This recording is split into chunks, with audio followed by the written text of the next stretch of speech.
Broadcasting live from the Gruber Law Office's One Call That's All studio at the Avenue in downtown Milwaukee. This is Kyle, Brust, and Nortman, KBN on ESPN Wisconsin. Here's Kyle Wallace, Ben Brust, and Brad Nortman.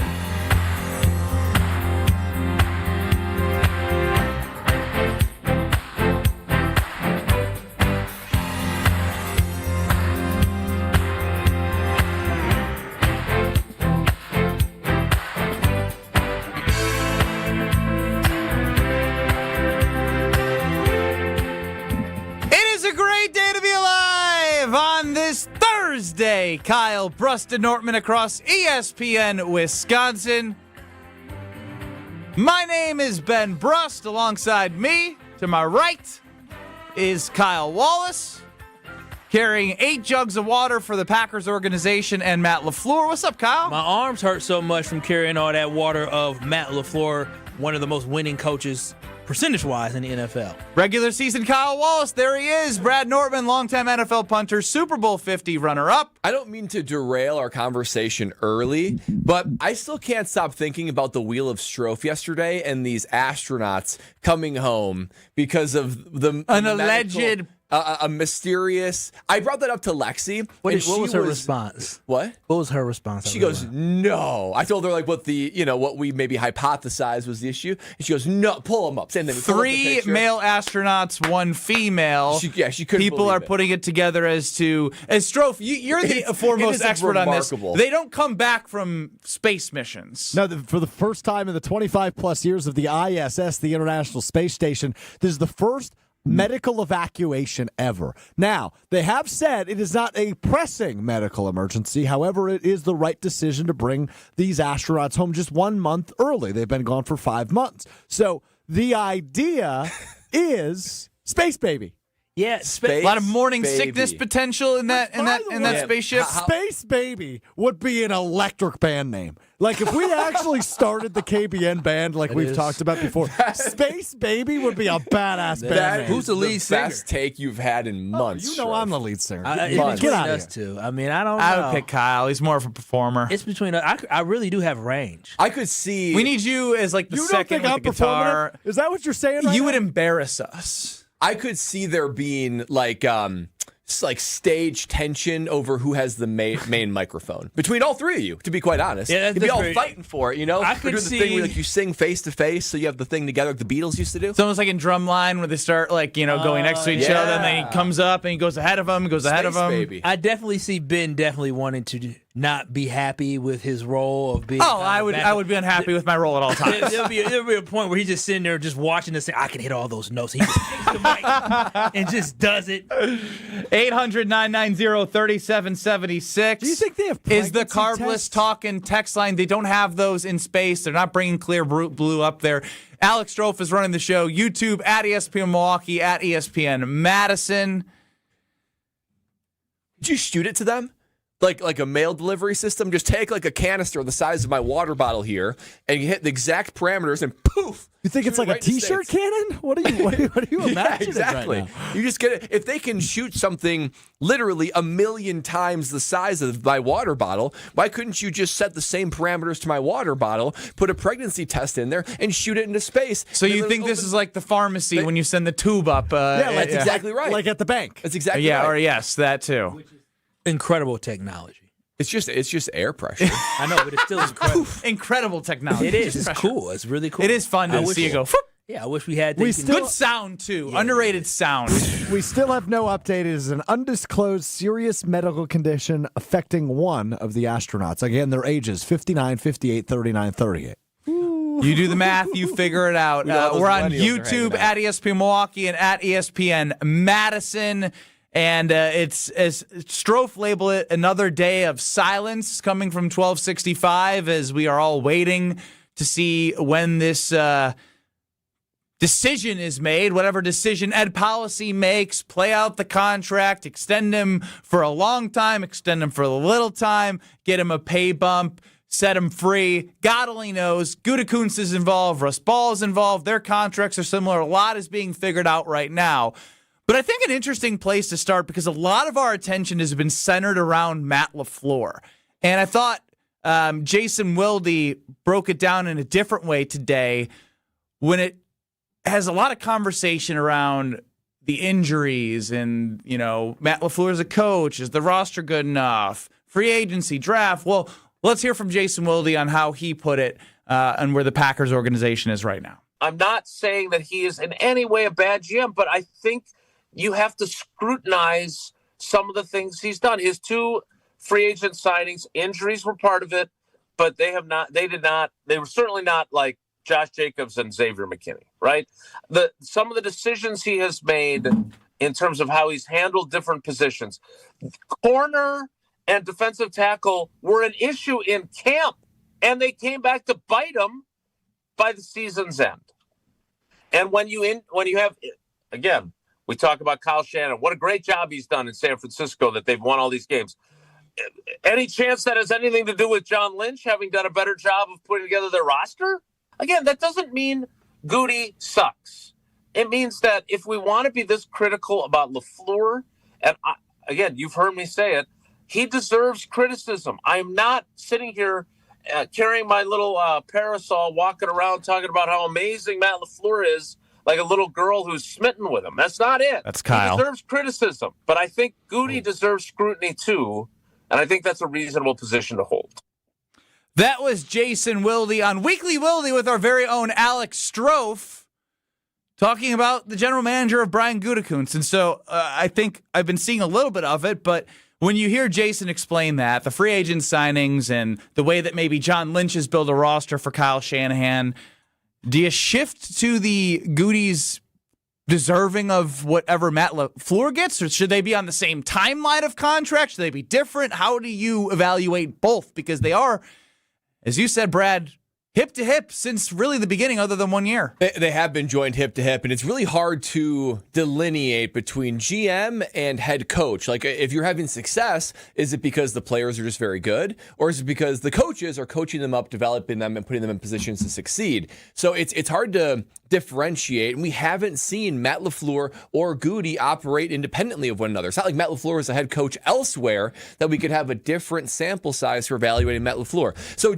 I'll start by saying Jason's right that Goody has been able to sort of withdraw from the criticism over the last couple of weeks because it seems like the blame for Matt LaFleur is so visceral and it's so obvious. So for me, yes, there is blame to go to Goody, but more has to go to Matt LaFleur. I mean, a pie chart of sort maybe makes sense. It's probably like 70-30 right now as to why the season didn't go as you wanted it to go.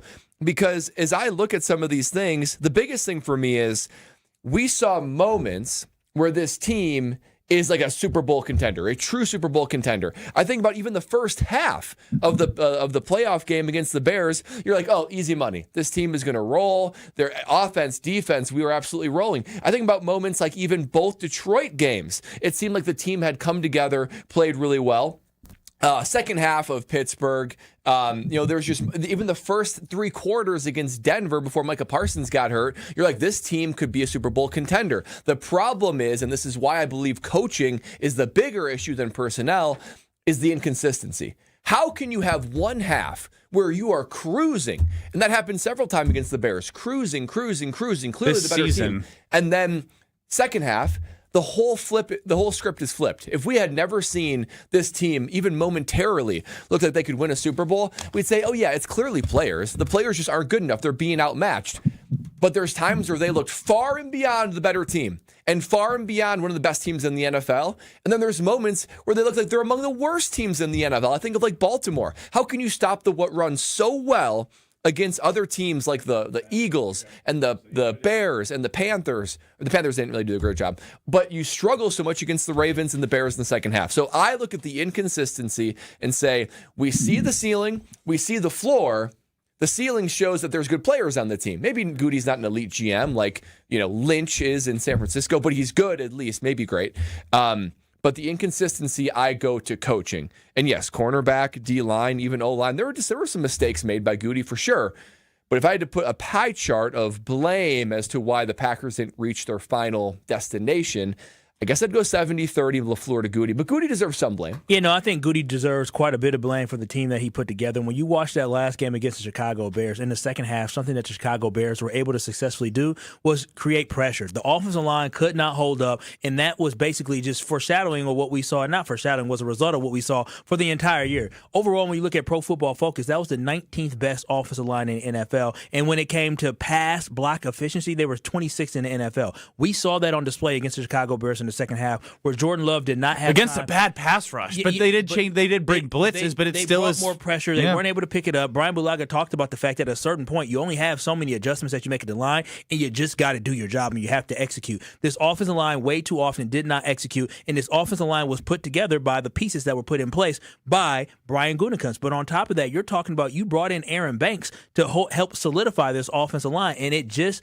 did not work out. We talk about, he was injured. Nate Hobbs was injured. When we signed Nate Hobbs, what did we talk about? We said, he's just like Jair Alexander. Whoa. You were very excited about Nate Hobbs. Time out. Did I not say that he's injury prone, just like the fact that Jair Alexander was injury prone? But you set yourself up for failure thinking he could be of the likes of a Jair, even putting them in the same sentence. Remind me if I'm wrong, though. He's a slot corner. He was a slot corner. They put him on the outside for several games. They moved him to the outside, and so which is weird because they were already good in the slot, right? With Keyshawn Nixon, and so when it comes and Javon Bullard, but when it comes down to, I put a lot of this blame on Goody for not building up a good enough roster for the Packers. You knew, as Jason said, that the offensive line was an issue. That's why you tried to retool it. You drafted guys in the first round, and it has not worked out so far. You knew the cornerback position was going to be an issue, and you knew the D-line was going to be an issue interiorly when you're talking about the defensive tackle. So when I look at who am I going to be pointing the finger to, yes, Matt LaFleur is a coach. He's supposed to get the most out of these guys. He's supposed to develop them.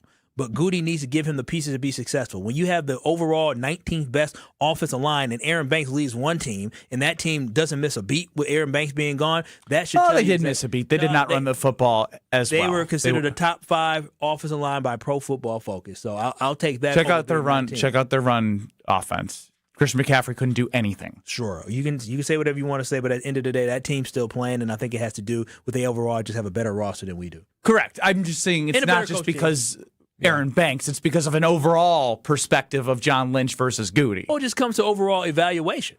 Well, so Drew is very hot on this in the 262 on the Carbless Talking text line. Terrible in the first round with his project picks. Gary, LVN, Morgan. What about Savage, who he picked a 5th-year option on? Jair's out of the league. Quay is decent. Wyatt is solid, but he keeps getting hurt. And don't get me started on the 3rd round. Did he absolve himself with the Micah Parsons trade? Partially, yes. And I think what's really interesting about that portion is, would he have done that if Mark Murphy was there? We've discussed that a little bit. Was that Ed policy pushing Goody to do some things differently than they had done in the past? So I would think so.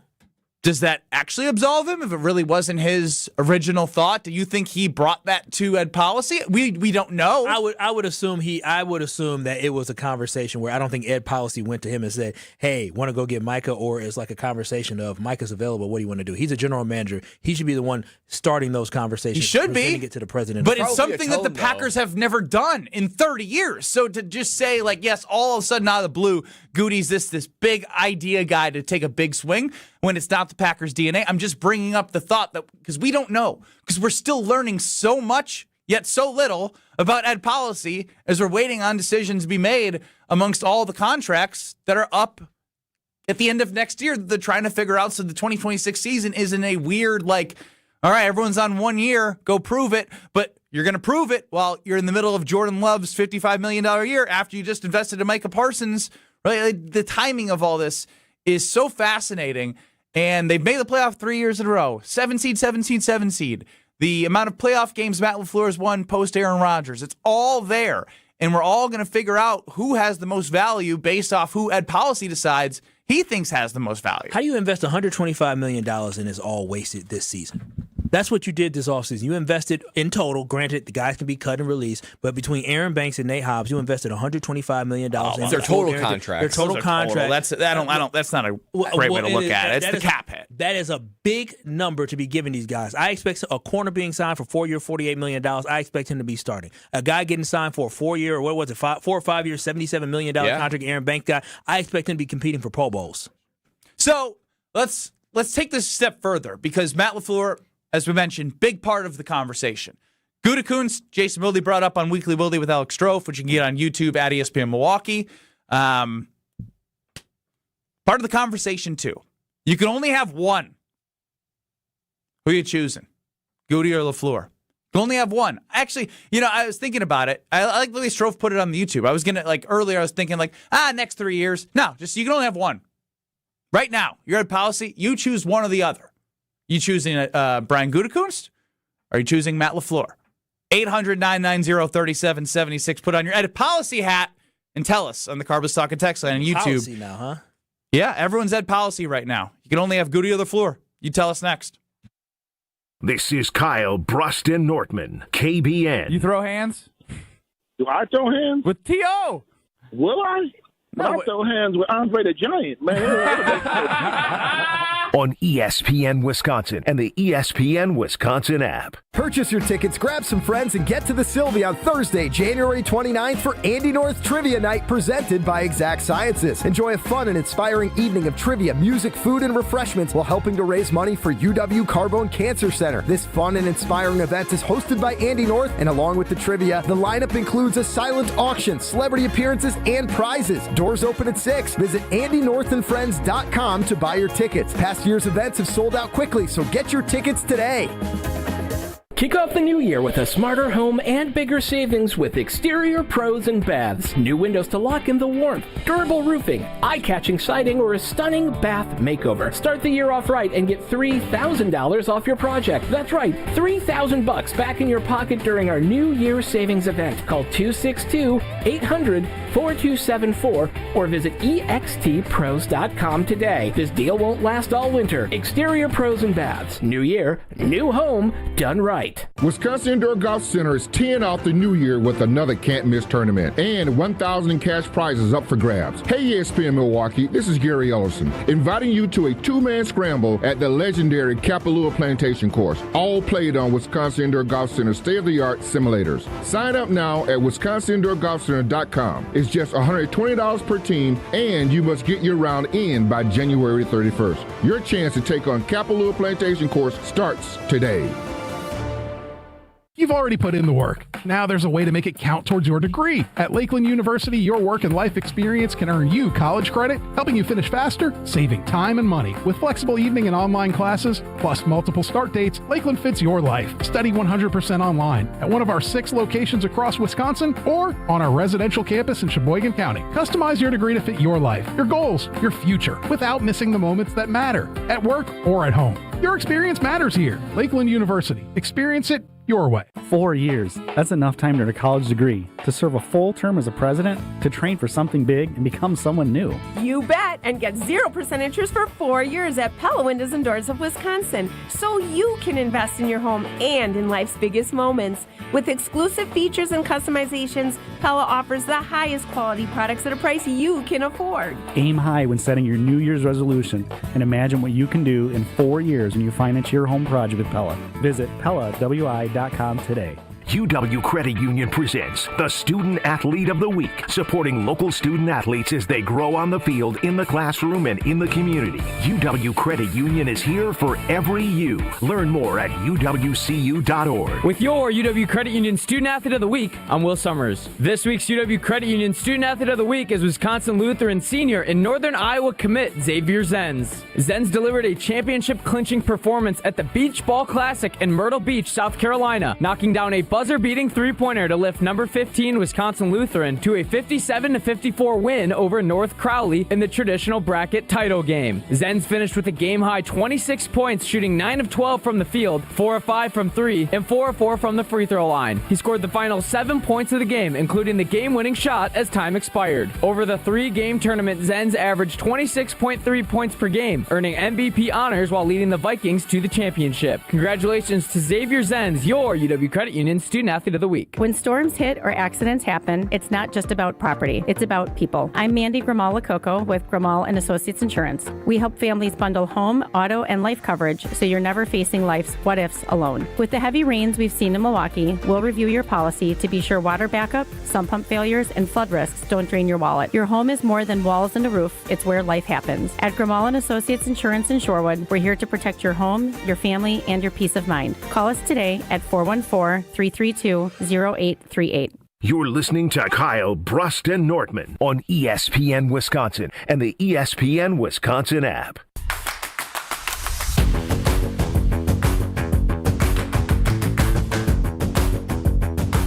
On Twitter and on YouTube, you can only keep one. We don't know what Ed Policy is going to do since we don't know.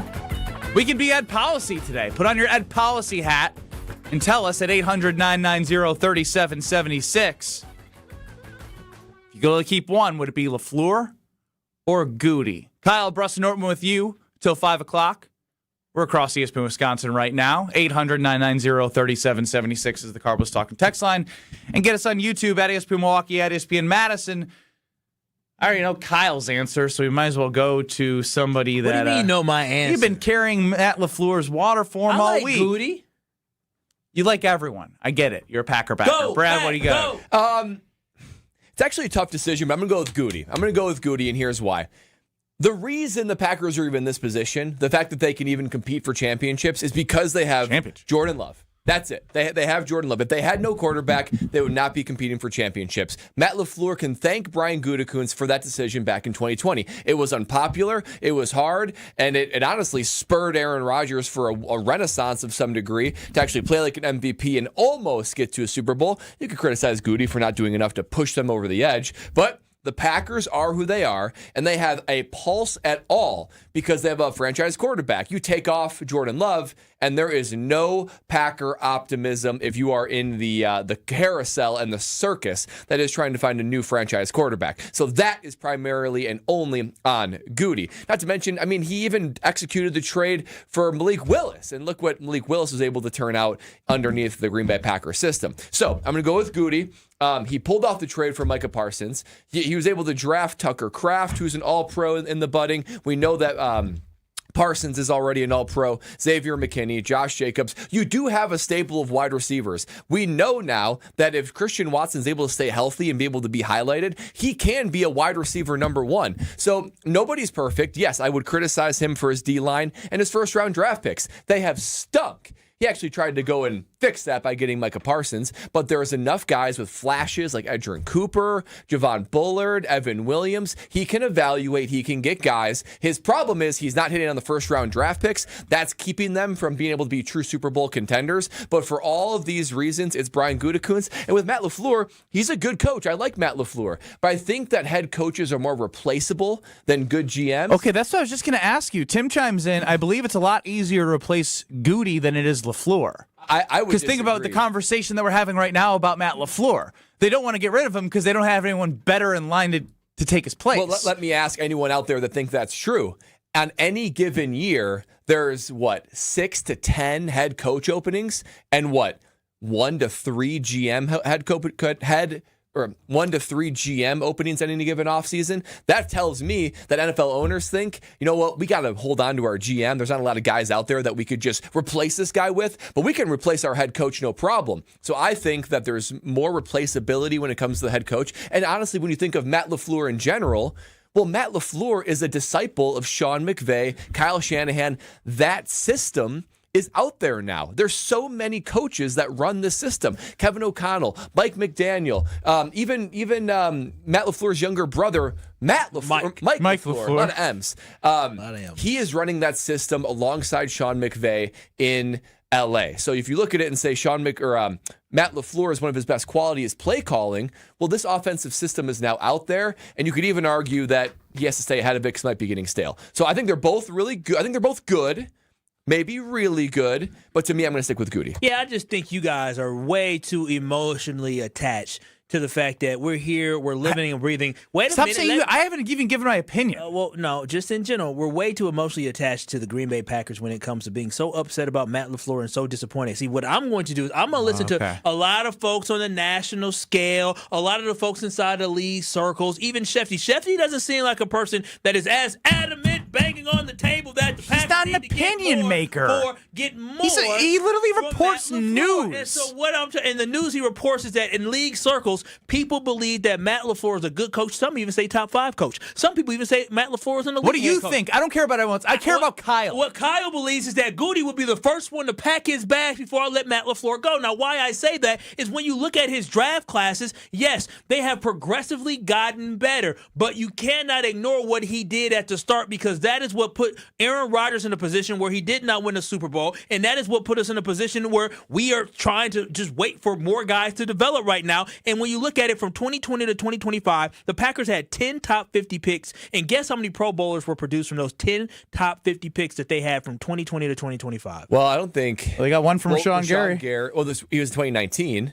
So you cherry picked because you didn't do Alexander or Rashawn Gary. People go last 5 years. No, years we back. should be. We literally started this conversation by tying LaFleur and Goody by the hip, essentially. Because as long as LaFleur's been here, Goody has been here. But my whole thing is this: Cherry pick city. Good call out, Brad. No, Jair Alexander is almost out the league. Y'all want to get Rashawn Gary out of the league. So what I'm saying is this: in the last 5 draft classes, excluding this year because they didn't have a Pro Bowler this year, but the Green Bay Packers, and we can go this year as well, they don't have any Pro Bowlers from these draft classes. That is top 50 picks. That is a problem. That is a problem when you're picking in the top 50, and that is where you're supposed to find guys who are supposed to be surefire starters in the NFL, and the Green Bay Packers have not been able to get those guys. When you look at the 2 Pro Bowlers, they're all pro guys that we had this year, I should say. Who were they? Xavier McKinney, and it was also Micah Parsons. Does he get credit for going to trade Micah?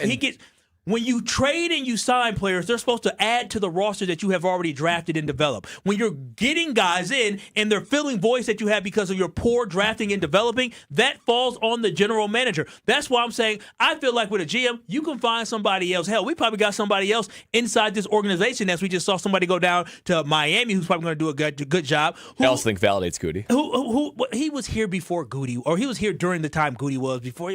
Like they're all coming up together. He's been here for 20 years almost. And so all I'm saying is this. It's really convenient when you argue what you use and don't use. So you're going to give Goody credit for basically getting hired at the same time? Okay. So you mean to tell me if you and me start doing a radio show, or Brad and I start doing a radio show together, and then you get elevated to some position, and we're underneath you for a couple years, and then we leave and go do another show, you get credit for finding me? Hell no. The person that brought me in gets If you didn't keep doing good while I was there, then I'd say, hey guys, you don't want them. I'm getting rid of them soon. The Packers have a great history of developing guys to run front offices, and at the end of the day, I do not feel like Goody has done enough to build this roster up based off the draft picks that he has. When you look up and down the draft classes from 2020, 2021, 2022, they just weren't good enough. You're talking about Jordan Love is the only guy that's truly contributing on the roster from 3 different draft classes. That is not good enough. Well, that's not necessarily true. I mean, you got Tucker Kraft, you got Christian Watson. I said 2020, 2021, 2022. That was a rough stretch. You're totally right. And that's why Goody is not completely absolved from this. I just think if you're going to move on from somebody, Matt LaFleur and what he does or doesn't do is more replaceable than what Goody and what that does. Because I don't think anyone is just equipped to just pick and evaluate a team. Again, this is where you look at Matt LaFleur and you know he's good. We could re-legislate everything we've done all of this last week. But one thing that is sticking out in my brain, and maybe it's not fair, but I can't get out of my head how good Matthew Golden was in a playoff game as a first-round pick and how the coaching staff did not find a way because of Bo Melton and Dontavian Wicks. I agree. That's crazy. Yeah. That's malpractice. Y'all told me. I told y'all, by the way, 2022 was a good draft class. But I told y'all the Golden Bugatti need to be pulled out the garage.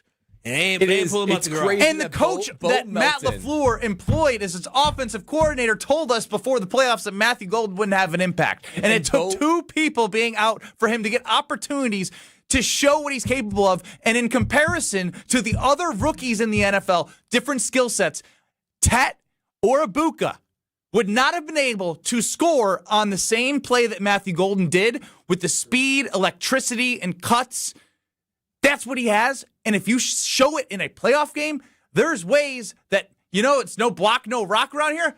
I don't care about Matthew going block and make the others block for him, damn it, because he's got that in him.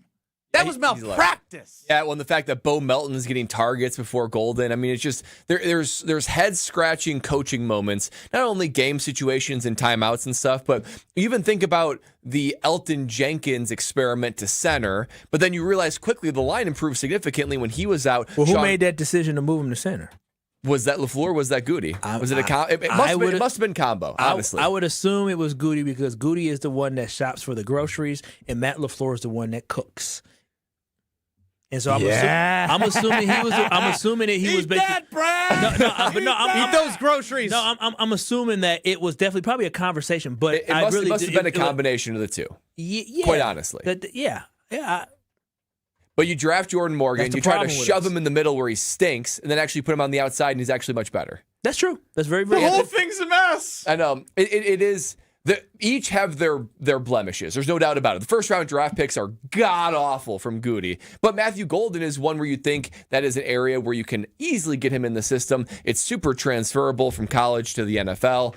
I just think who the Packers are today, which is Love, Parsons, McKinney, Kraft, Cooper. Those are all thanks to Goody. We have the poll up on YouTube. If you could only have one moving forward, who would you choose? Goody, 55%. Matt LaFleur, 45%. Very close. On Twitter at KBN ESPN, if you could only choose one for the Packers moving forward, Goody, 49%, LaFleur, 51%. So I like to use both platforms to see who's more angry or who's not as angry or who's more one-sided or biased towards another. It's basically split down the middle. As a Packer fan, if you're keeping one, you can only keep one. Is it Goody or LaFleur? 50-50. Flip a coin. I don't know if that's good or bad. Shouldn't it be a runaway? You'd hope so. Shouldn't be like this. Because I'm not sure anyone's satisfied. So I think fans are dissatisfied. I'm not sure you don't want to roll with anybody. No, this is why it all comes back to Ed policy. Doesn't matter what the voting is. Doesn't matter what that text is. What your opinion is. They're both. Mine is.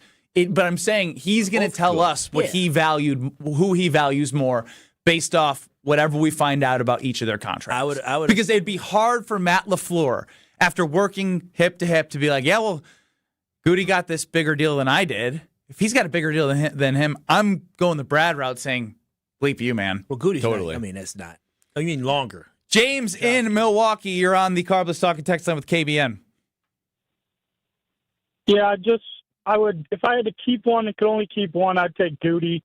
I think LaFleur is a good coach. I'm not saying I want to get rid of him, but in this situation, even with Goody missing, which hurts on a lot of first-rounders, he has went out and got pieces in places we need him besides cornerback, and Hobbs just didn't work. But I think we can get a coach easier than a GM. I appreciate you guys' show and love listening every day. Appreciate you, James. Thanks for hopping on the Carbless Talking Text Line. Lucky for you, James, the best segment in the world's coming up next, so don't go anywhere. The Wheel of Strofe. Oh, you just wait. I've got something banging for you guys today. Oh, there he is. Him next. This is Kyle, Brust, and Nortman. Kid's got the longest rope in radio. Oh, wow. You could take that one of two ways, and I agree with both. Oh, wow.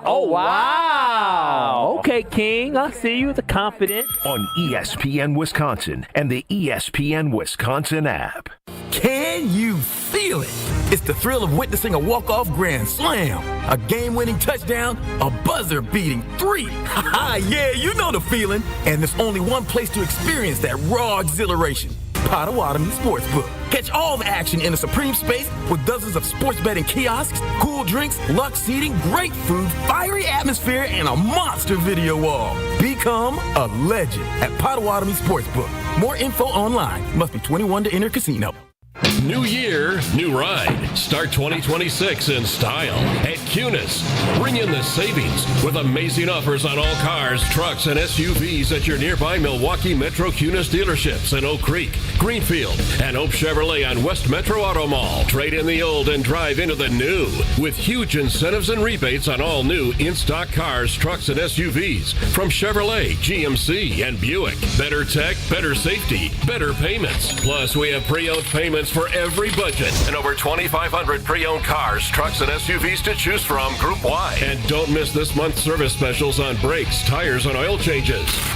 I'm Scott Kunis, COO of Kunis Auto Group. We would like to invite you to take advantage of these great monthly specials. And remember that your vehicle will be covered by our exclusive No Fear Lifetime Powertrain Warranty, included with new and qualified pre-owned purchases. Call or stop in today for your VIP appointment. New year, new ride. Start your search online at shopkunis.com.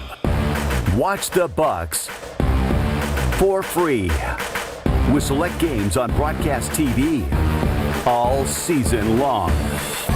WMLW is the broadcast home of the Milwaukee Bucks. With 8 select games you can watch for free on broadcast channel 49.1. Check out the full schedule at WMLW.com. Our next game is against Wemby and the Spurs. Tonight at 6:30 on WMLW.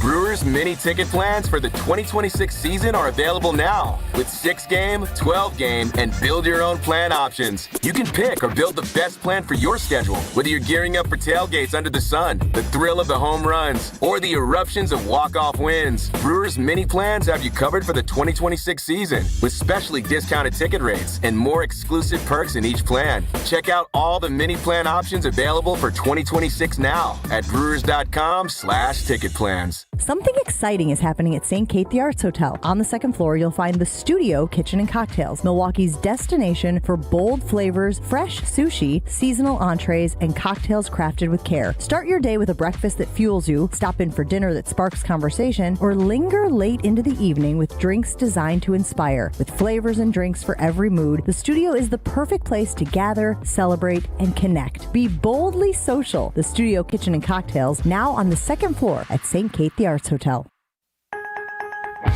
We all experience daily struggles, and with so many concerns to be conscious of, breathing should not be one of them. Mark Tauscher here for Advent, and if you're like me and have had snoring issues, sinus problems, or difficulty breathing, then you'll want to meet the team at Advent. The team of Advent specialists have a few simple steps to help evaluate your individual limitations and get you back to breathing well. Since Advent addressed my snoring and nasal breathing issues, I feel great. I've never slept better. My wife Sarah is incredibly appreciative. The team of Advent specialists listened to my struggles, found the best solution for me, and customized it to my needs. Take my word for it and go to adventknows.com to learn more about simple solutions to snoring, sleep apnea, and nasal breathing problems. And schedule your appointment today, because Advent knows when you breathe well, you live better.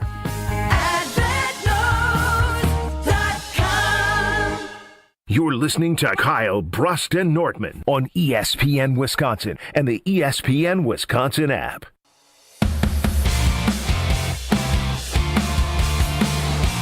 All right, well, if you only have one, who would it be, Goody or LaFleur? It's split 50-50 on Twitter, on YouTube poll.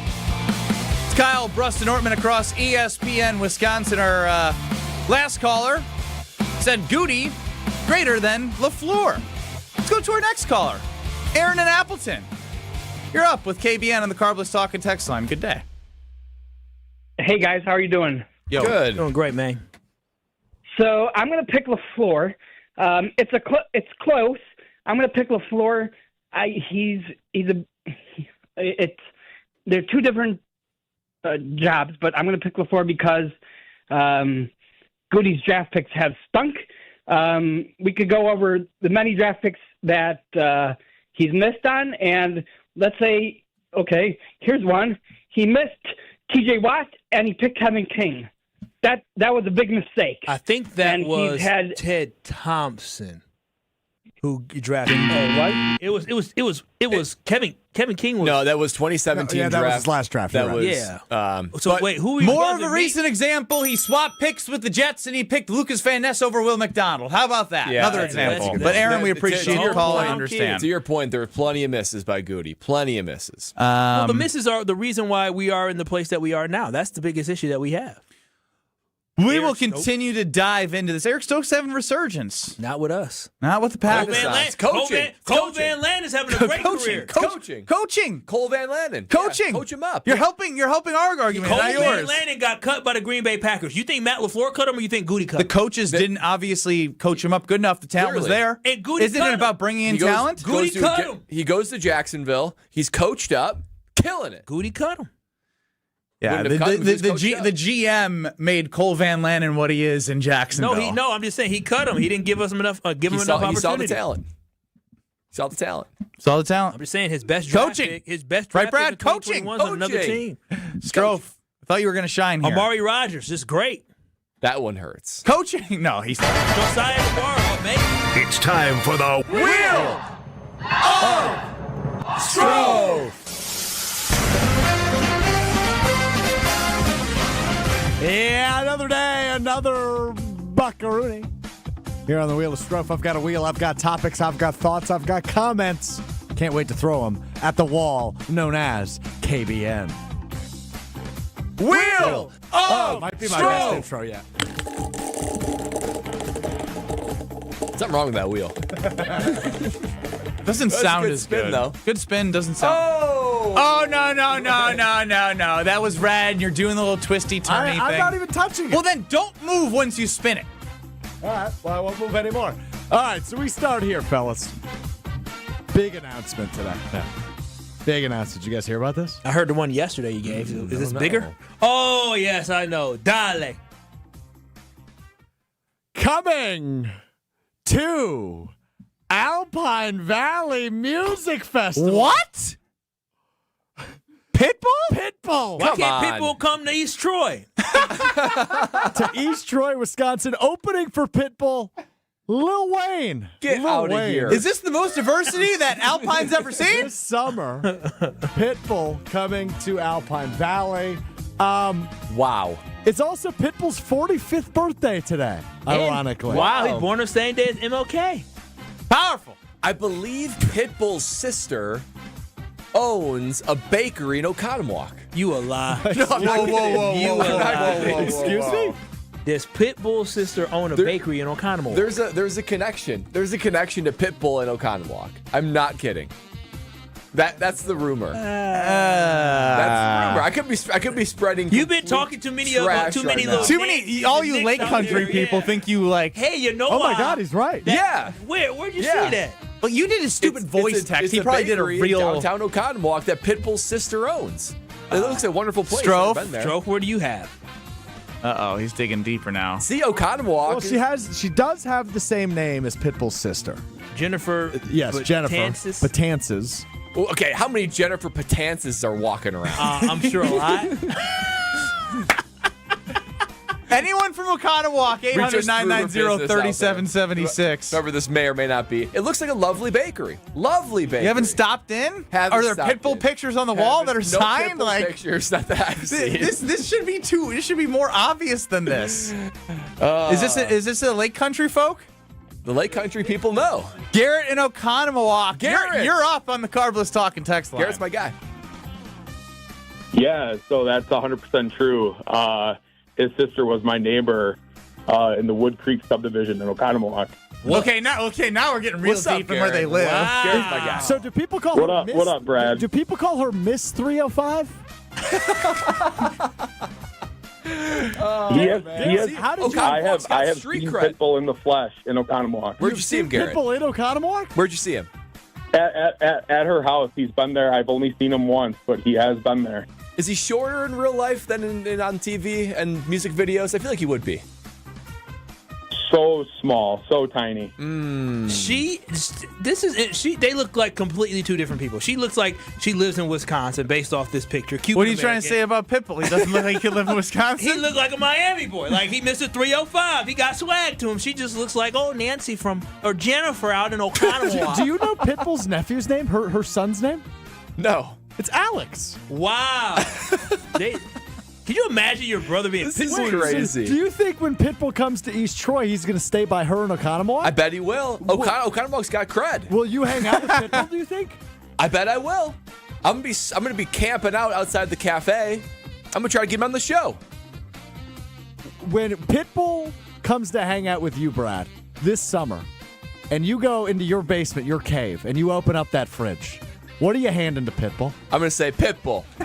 Mr. Pitbull ain't hanging out with Brad. Mr. Worldwide. Mr. Worldwide. Mr. 305. In Lake Country. Boy, do I have something for you. You'll be yelling timber when I open up that fridge and he tastes that ice cold carbless, because he'll take a sip and he'll say the same thing that I say every time I take a sip of carbless. He'll be saying, this flavor is off the charts. I'm going to hand him the cranberry one and he's going to say, this is off the charts. I can't even believe it. I got to take this worldwide is what I'm going to have to do. Pitbull is going to love the guilt-free experience that is carbless. I'm going to say, Pitbull, Mr. Worldwide, there's no carbs, there's no sugars, there's no gluten, only 100 calories and just the perfect level of carbonation. So when you're performing at East Troy, Alpine Valley, you can know that you had a guilt-free experience with carbless, and you'll still be thinking about that cranberry flavor that was on the tip of your tongue. I'll say, Mr. Pitbull, less is more with carbless. This is crazy. I'm looking at wild. I'm looking at her page right now. How is this not more known? It was a Lake Country gem, a Lake Country secret. Well, now all the KBN Nation we don't knows. care about all you snobs. We're regular degulars. I'm just glad that Garrett Paul backed me up. We got to go to the bakery. We got to walk in. How have you not been to Pitbull's sister's bakery? That's a great question. We got to walk in and we got to say, Jennifer, dale. That's all we got to say. She'll know who we are. Say, we know about Armando Christian Perez, a.k.a. Pitbull. As Brad would say, Mr. Worldwide. No, Mr. Pitbull. He called me Mr. Pitbull. That's crazy. Time now for one of our favorite games, over under 800-990-3776. That's 800-990-3776. Go with caller 13 and caller 16 for over under. Caller 13, you're going to get the choice of going over or under Stroph's line that he sets. He's going to give you a category. We get 10 guesses to get as many right answers as possible. We shoot for the moon. If you believe in us, you go over. If you don't, you go under. Caller 16, you're stuck on the other side. So let's go. 800-990-3776. Caller 13 and caller 16. Hit the Carbless Talking text line for over under. Coming up next. This is Kyle, Brust, and Nortman. I have never seen BBL together. I've seen BBQ, barbecue. I've seen other things like that. I've never seen BBL. On ESPN Wisconsin and the ESPN Wisconsin app. The Homer Hour with special guests every day from 5 to 6. Here's the only question that counts. Everything else is crap. Will Ed Policy be able to walk out on the field with Matt LaFleur as the head coach? The best 60 minutes of your day happens on the Homer Hour. It could get worse, but can you put that guy in charge of the team and give him an extension? Weekday afternoons from 5 to 6 on 94.5 ESPN, the ESPN Wisconsin app, and ESPN Milwaukee on YouTube. Did you forget the first day of school is this week and little Nancy still needs her name embroidered on her backpack? Or the company shirts are due now, not next week? Maybe the boss just declared Steve's retirement party is today and the shirts are mandatory? Whatever the rush, Big Frog Custom T-shirts and more in Mequon has got you covered with fast turnarounds, no minimums, eco-friendly printing, and high-quality custom apparel. Big Frog brings your custom ideas to life fast. Stop by Big Frog in Mequon or visit bigfrog.com/Mequon. Big Frog Custom T-shirts and more, where your ideas leap to life. This is Eric Brown, owner of Siding Unlimited, letting you know that Siding Unlimited installs Pella windows and doors. That's right, Siding Unlimited installs windows, and we do it really well, earning the prestigious Pella Platinum Premier National Certified Contractor of the Year award 5 times. New windows, our expert team will deliver on a smooth, hassle-free installation, making you feel proud of calling Siding Unlimited for your window project. What's the next step? Call 262-567-4513 or go to sidingunlimited.com. One call, that's all. It's not just a slogan, but a way of life at Gruber Law Offices. If you've been injured, call our team today. We've represented tens of thousands of injured Wisconsinites for well over 30 years. Trust Wisconsin's own Gruber Law Offices. One call, that's all. Dinner chaos? Not tonight. Not when you got Screamin' Sicilian Detroit-style pizza on the table. It's got a thick and airy crust, that crispy, caramelized edge, tons of toppings baked into perfection right in its own pan. Available in cheese. You got the pepperoni, the multi-meat. Supreme is fantastic, all delicious. Every bite brings a little peace and harmony to the table. It's Screamin' Sicilian Detroit-style. Dinner drama diffused. Find it in your local grocer's freezer section. Don't miss a full day of nonstop basketball action at the Deer District Prep Showcase Saturday, January 24th at Fiserv Forum. See the next generation of stars as 12 elite high school boys basketball teams take over the court for 6 can't-miss games. Watch Slinger, Freedom, Arrowhead, West Dallas Central, Racine Lutheran, and more all in one place. General admission is just $20, and that gets you access to all 6 games. Check the full schedule and grab your tickets now at FiservForum.com. Be there. Feel the energy. The Deer District Prep Showcase Saturday, January 24th. Life's better with American Family Insurance because we know you love working weekends. If it means working on your dream home, both inside and out.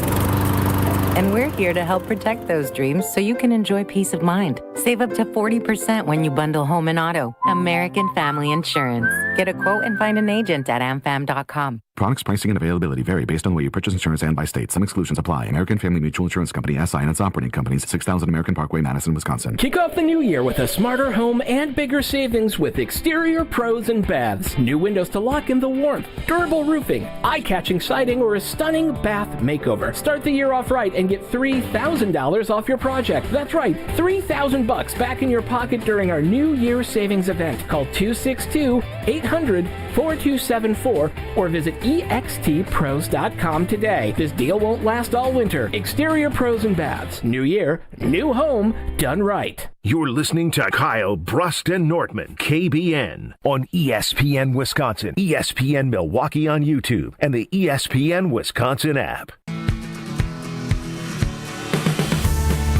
Time now for one of our favorite games on Kyle, Brust, and Nortman.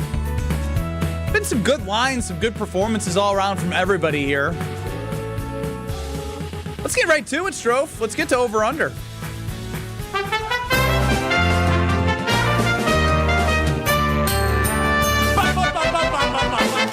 Will the guys hit the over or will they disappoint?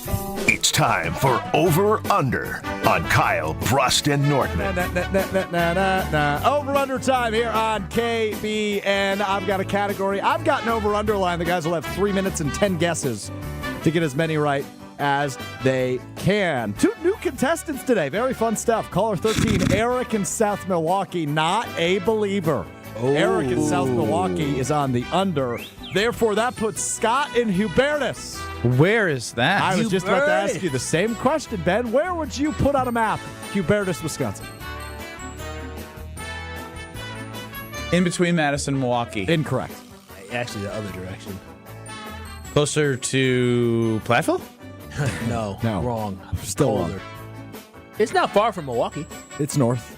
By Richfield? Yeah! Yeah! Okay, Ben. That is crazy that you said Richfield. Yeah, I'm surprised you even know Richfield. Yeah. Well, I look at maps. By Germantown and Richfield. Yeah. Legitimately, that was like a perfect place. I literally have written down in Scott's info, Hubertus, which is by Richfield. That is me. crazy. Good for you. I think we had a texter from Richfield yesterday, so it was top of mind.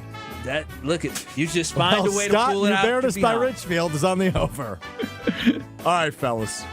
I bet you could guess what today's category is. Top 10 Pitbull songs? That would have been a good one. So good. No. It's NFL related. Last 10 fired head coaches? No, I'm looking for the 10 longest tenured head coaches after the departure of John Harbaugh and Mike Tomlin, who were the top 2 on this list previously. So, that said, who's going to be your final answer, and then I'll give you your line. NFL Brad. Yeah, I'll do it. NFL Brad is your final answer. Your over-under. What's the line? 8.5. You need 9 or 10 to get the W. Your time starts in 3, 2, 1. Well, I think LaFleur is. Let's just start. LaFleur, McVay, Shanahan, McDermott, Reed. Dude, those 5 final answer. Okay, hold Yeah, on. okay, You're gonna Matt have to read LaFleur this back. final. Yep, that's correct. He's tied for 5th, 2019. McVay final. Tied for 2nd, 2017. Shanahan final. Also tied for 2nd, 2017. McDermott final. He's the last guy tied for 2nd, 2017. Reed final. He is the longest tenured, 2013. Okay, so there's 5. Sirianni? Sirianni's been there since Zach at least. Taylor, he took him to a Super Bowl, and he was there before they got. Dude, Zach Taylor's a really good call. Zach Yep. Taylor's really good. AFC. Zach, I mean, if LaFleur's on there, you Taylor's said got. Sirianni, so it's still. No, he said Sirianni. I said Sirianni, but if LaFleur's on there, Taylor's got to be on there. Zach Taylor final. Zach Taylor's tied with 2 Matt LaFleur. minutes. 2019. You've got the 6th longest tenured. I believe Sirianni was there in 2020. I believe you are correct, but I cannot confirm that. I'm going through my mind at different teams. The AFC East, I think we wiped out with only Reed because Peyton hasn't been there long enough. Yeah. Harbaugh just got there, and Chargers. I mean, the other. When did Dan Campbell arrive? That was 2021 or 2020. I feel like D'Amico Ryans. It was 2021. D'Amico's too new. I like Campbell and I like Sirianni. Let's do Sirianni final. Yep, 2021, not 2020, but Okay, so on then Campbell's on there. Sure. And Dan Campbell final. That is correct. He is also 2021. You have 2 names left. You need one of them. All right, who is? But you only have 2 guesses Who's left. in the AFC South? The Jags, not no. Cohen. Tennessee, no. Titans, we don't believe in. Not the Colts. No. Is D'Amico like 3 years? D'Amico, I know he's made the playoffs 3 1 minute. See, he was there with Stroud. In Jordan Love's first year, which would have been 2020. Which is only 3 years. Yeah, no. Yeah. And then you got to go to How long is Kevin O'Connell? Todd Bowles might be on the list too. Todd Bowles is a good one. I like Todd Bowles and Kevin O'Connell. Let's do Todd Bowles final. Yeah, because it was after Bruce Arians left, so the Super Bowl. Yeah, those are both right. Okay. Kevin O'Connell, Todd Bowles, number 9. 10 for 10, 10 for 10. Who didn't believe in us? Eric in South Milwaukee. Come on now, Eric. We know our I coaches. was very tempted to go 9.5. It felt high. And I regret not Which doing one did you think we're going to stumble on? I just thought it was the dates more so than the names. Todd Bowles and Kevin O'Connell. Wait, so did we get 9 or we got 10? We got 10. Oh, we got 10. The problem is there were so many coaches fired this year. Yeah. Yeah, you shrunk our pool of candidates because there's 9 openings in a 32-man league. Right, there's only 23 head coaches right now. Yeah, and we just named a third of the 20 or half of the 22. Almost Right, half but the I thought current maybe head you would have coaches. tricked yourself into a D'Amico Ryans or, you know. Well, we're not stupid. It's crazy that 2021 is only 5 years ago that you'd be hired, and you were in the top And that's Dan 10 Campbell of and longest tenured coaches. was that Rob Campbell and Domofsky Sirianni? like Rob Domofsky told you yesterday, Brad, it's a year-to-year league. It's a year-to-year league. But- You are but- dating, you are not married. A lot of those names, you talk about sustainability. When you talk about a McVay, you talk about a Shanahan. A lot of those teams have sustained. And you talk about a Zach Taylor. Cincinnati's just like famously cheap. And they just can't get the defense right. If they only had a defense. Kick off the new year with your best flavor, and that's Screamin' Sicilian Pizza. Not even best, it's bold, baby. They have the most amount of toppings you're going to find, the most amount of mozzarella cheese sourced from Wisconsin. That's stone butter fiery crust, and I'm telling you, they have tons of different styles. The original, the OG Screamins, the thin and crispy, the tavern style, $5.99 each right now at Woodman's through the 25th. So get over to Woodman's for great frozen pizza. Look, Frozen Pizza Friday is tomorrow. My wife is out of town. Then she's going to dinner tomorrow, which means, you know what's on the menu for baby Isla? We stopped calling him a baby, by the way. She's turning 2 this year. She's a baby. She's still a baby? Yeah, you're Still a baby. Well, she She's loves. always going to be a baby. She loves Frozen Pizza Friday, so it makes my life easier. I get 2 Screamin' Sicilians, 1 OG Screamin', 1 Tavern Style, and I give her a little bit of both. I have a little bit of both. We're all happy as can be in the Brust family household, and Frozen Pizza Friday is tomorrow, so stay tuned for your chance to head into the weekend with a Frozen Pizza Friday Screamin' Sicilian giveaway. You got to taste what all that screaming is about. Head on over to your local grocer's freezer. What emotion are you feeling right now as a Packer fan? Are you patient? Are you numb? Are you hopeful? I want to feel what you're feeling. Next, in 2 minutes. When a trophy is raised, it can feel like the season's over, but on the ESPN app, it never really is. Because with more than 47,000 live events, plus originals, highlights, and coverage from every corner of the sports world, there's always something to dive into. No off-season, just everything a fan needs to keep going. Always in season, get all of ESPN all in one place. Download the ESPN app on your TV or phone today. Can you feel it? It's the thrill of witnessing a walk-off grand slam, a game-winning touchdown, a buzzer-beating 3. Yeah, you know the feeling. And there's only one place to experience that raw exhilaration. Potawatomi Sportsbook. Catch all the action in a supreme space with dozens of sports betting kiosks, cool drinks, luxe seating, great food, fiery atmosphere, and a monster video wall. Become a legend at Potawatomi Sportsbook. More info online. Must be 21 to enter casino. New year, new ride. Start 2026 in style at Cunis. Bring in the savings with amazing offers on all cars, trucks, and SUVs at your nearby Milwaukee Metro Cunis dealerships in Oak Creek, Greenfield, and Oak Chevrolet on West Metro Auto Mall. Trade in the old and drive into the new with huge incentives and rebates on all new in-stock cars, trucks, and SUVs from Chevrolet, GMC, and Buick. Better tech, better safety, better payments. Plus, we have pre-owned payments for every budget and over 2,500 pre-owned cars, trucks, and SUVs to choose from group-wide. And don't miss this month's service specials on brakes, tires, and oil changes. I'm Scott Kunis, COO of Kunis Auto Group. We would like to invite you to take advantage of these great monthly specials. And remember that your vehicle will be covered by our exclusive No Fear Lifetime Powertrain Warranty, included with new and qualified pre-owned purchases. Call or stop in today for your VIP appointment. New year, new ride. Start your search online at shopkunis.com. Hey, it's Rich Eisen. Tune into the Rich Eisen Show weekdays from 12 to 2, right here on 94.5 ESPN, WKTI, and WKTI HD Milwaukee. A locally owned Good Karma brand station. Broadcasting live from the Gruber Law Office's One Call That's All studio at the Avenue in downtown Milwaukee. This is Kyle Brust and Nortman, KBN on ESPN Wisconsin. Here's Kyle Wallace, Ben Brust, and Brad Nortman.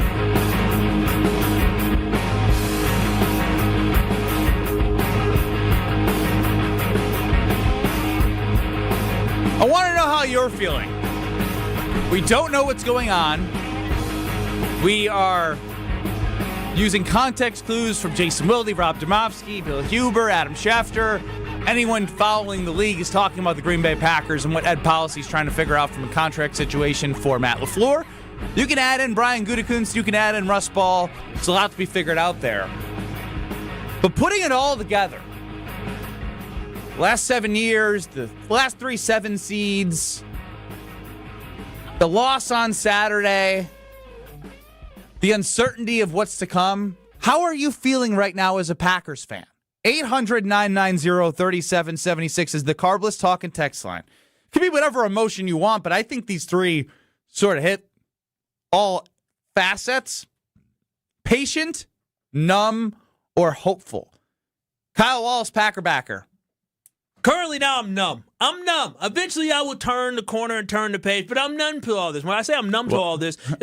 That sounded like a one-word thing. Yeah, what was that? I'm numb to all of this. Yes, that is exactly what I meant to say. And my feelings is just the fact that, hey, listen, this is just the annual January heartbreak. In my life, I have had more heartbreak when it comes to the Green Bay Packers than I had triumph. That is just the truth. That's how sports work. But unfortunately, as a Packers fan, it just seems like the heartbreak is so devastating. It just seems like it's so memorable. I still remember in 2007 sitting upstairs, it might be 2008 at that point, but 2007, 2008, sitting upstairs in my bedroom as a senior in high school, watching Brett Favre throw the interception to end his career as a Green Bay Packer. I just remember sitting there, and I remember going to school a couple weeks later finding out that Brett Favre was retiring, but it still stick with us to this day. You talk about the Seattle game, again, that the onside kick, it sticks with us to this day. I remember Arizona where Aaron Rodgers kicked the ball up after he got a face mask, and they got it and they took it. It's just,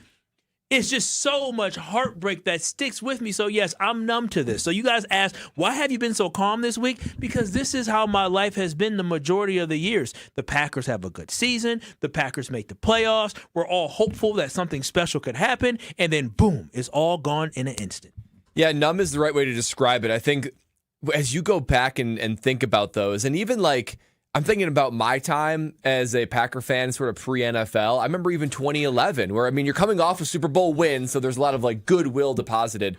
But they went 15-1 that year, the Green Bay Packers, and lost again to the Giants. Oh my God, and you're just that was embarrassing. And Rodgers was an MVP that year, his first MVP, and you're just like, dynasty in the making. And then they lay a stinker at home against the New York Giants again. So many Brett Favre heartbreaks. That is part of your existence as a Packer fan. 4th and 26. 4th and 26. How dare you bring that up? I'm telling you.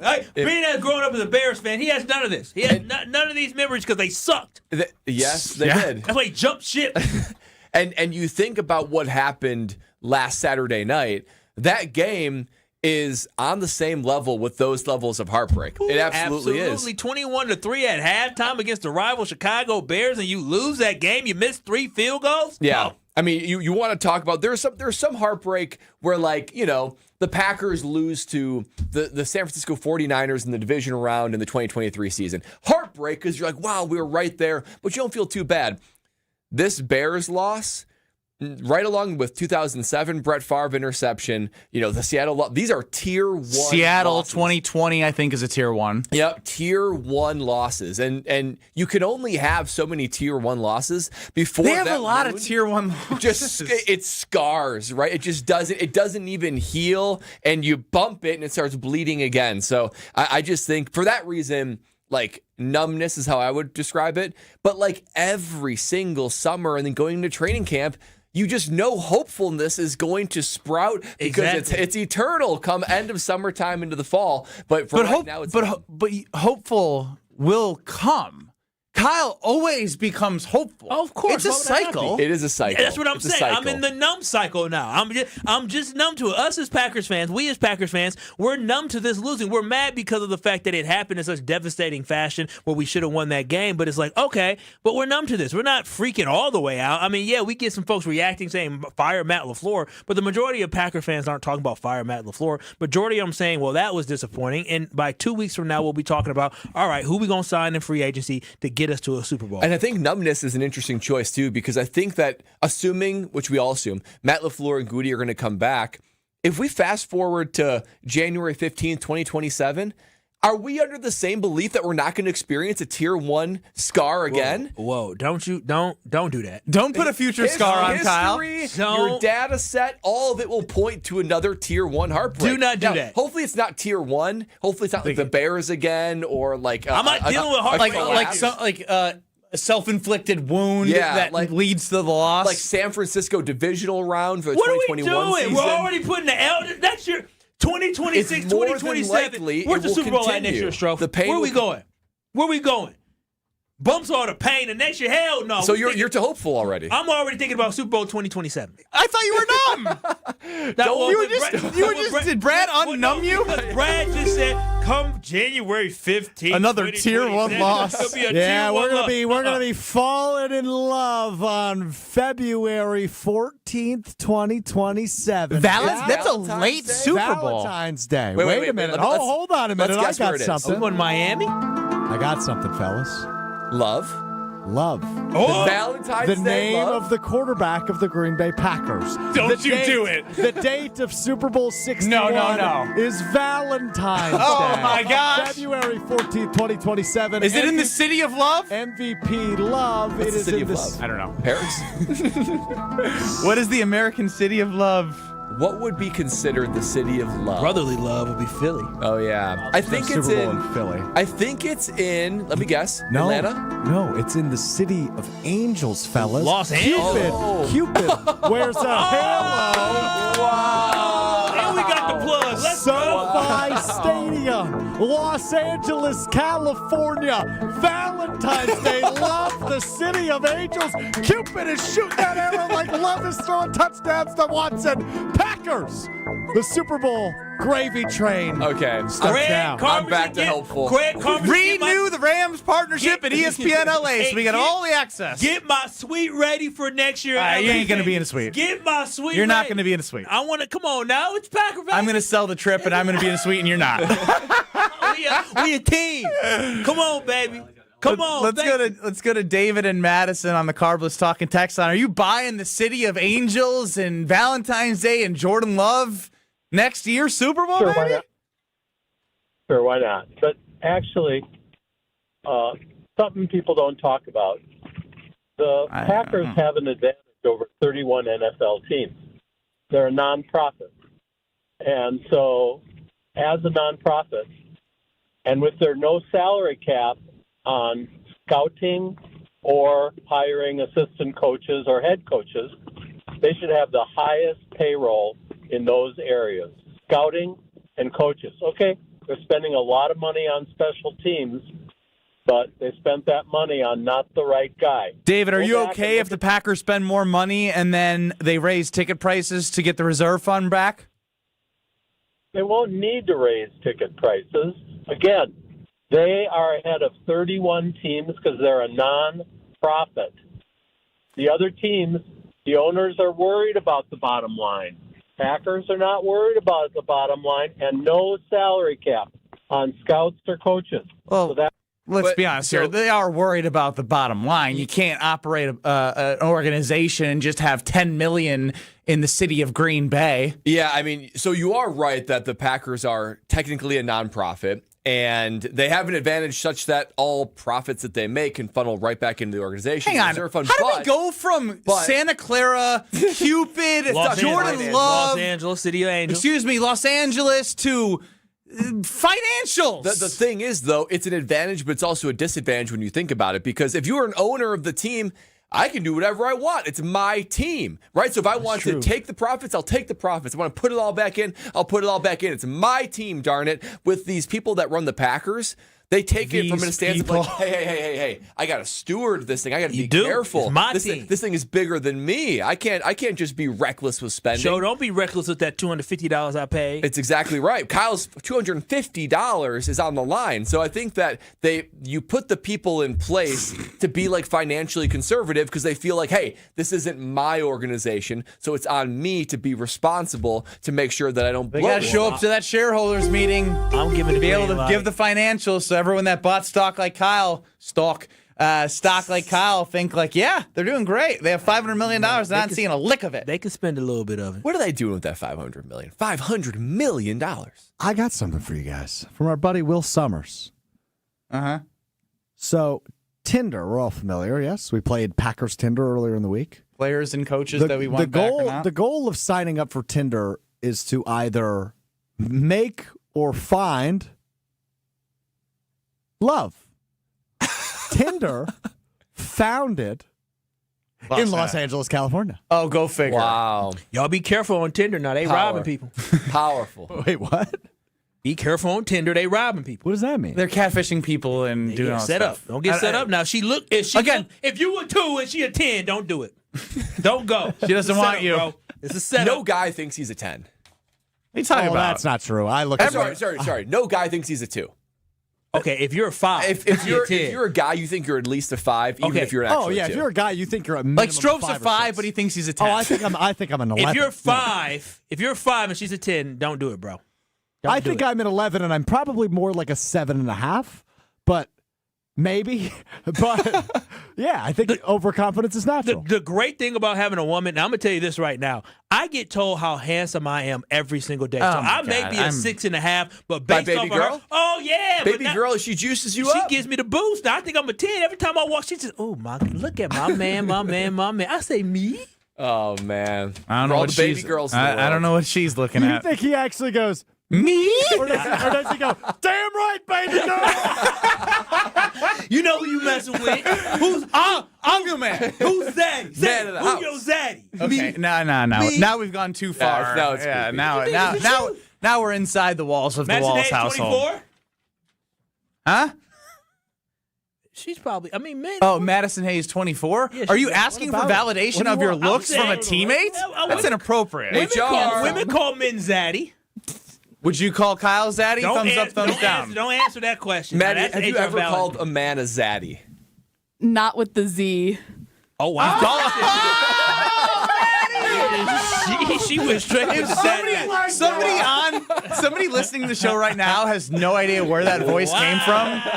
And there's just some random person saying, yeah, I've definitely said daddy. How does your father feel about you calling another man daddy? I imagine he doesn't know, Kyle. He know now.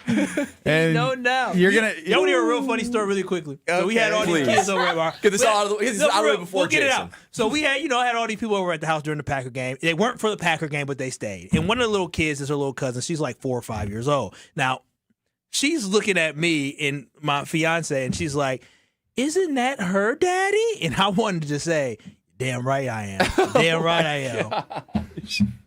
But I couldn't because she's a kid and she didn't understand. she'd be scarred. She didn't get it. Oh. Tuesday, January 20th, we'll be broadcasting KBN at the UW Bookstore on State Street, 2 to 5, celebrating IKEA's brand new partnership with UW-Madison. IKEA is now closer than ever with their new pickup point inside the University Bookstore, which is awesome because you can order online and pick up as soon as the next day, and it's free for IKEA family members. So swing by on Tuesday to the new IKEA pickup point and hang out from 2 to 5. Again, shop IKEA.com/US or the IKEA app. Choose the University Bookstore pickup point, and don't forget to sign up for IKEA Family because it includes free Madison pickup. I'm telling you, it's great for parents if you're listening right now and you want to send something over to your kids if they go to University of Wisconsin.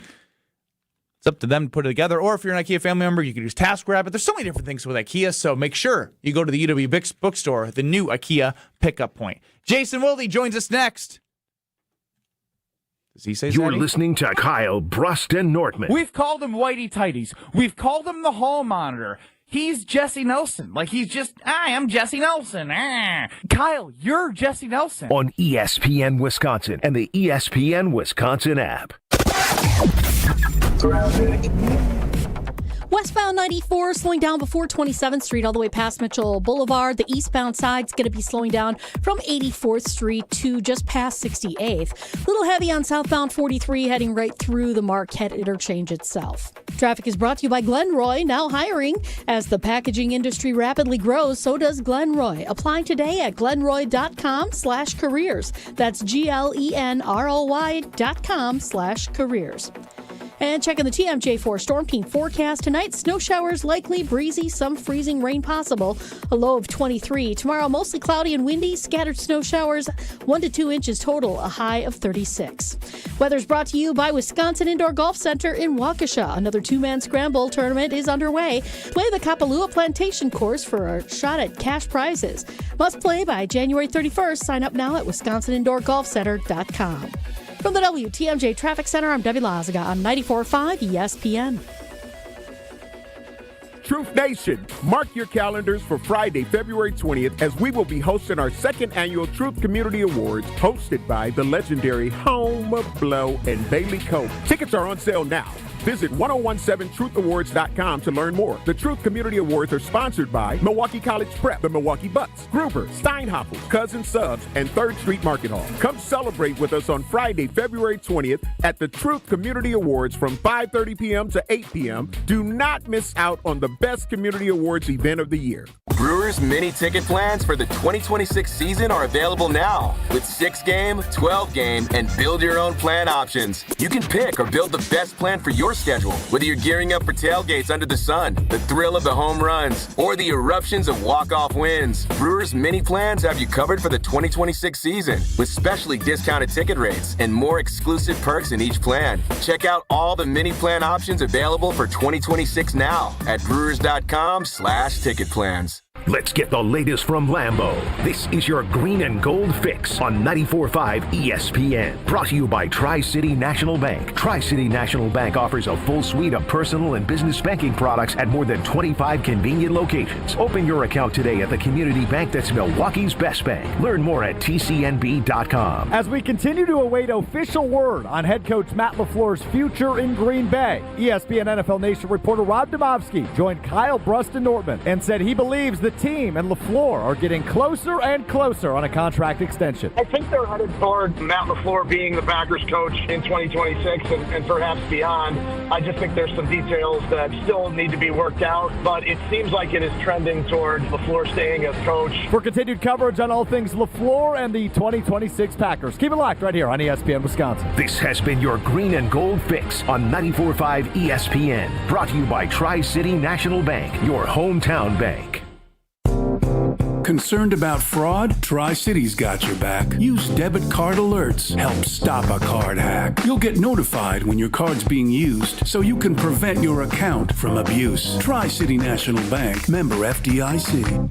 You've already put in the work. Now there's a way to make it count towards your degree. At Lakeland University, your work and life experience can earn you college credit, helping you finish faster, saving time and money. With flexible evening and online classes, plus multiple start dates, Lakeland fits your life. Study 100% online at one of our 6 locations across Wisconsin or on our residential campus in Sheboygan County. Customize your degree to fit your life, your goals, your future, without missing the moments that matter, at work or at home. Your experience matters here. Lakeland University. Experience it your way. WMLW is the broadcast home of the Milwaukee Bucks. With 8 select games you can watch for free on broadcast channel 49.1. Our next game is against Wemby and the Spurs. Tonight at 6:30 on WMLW.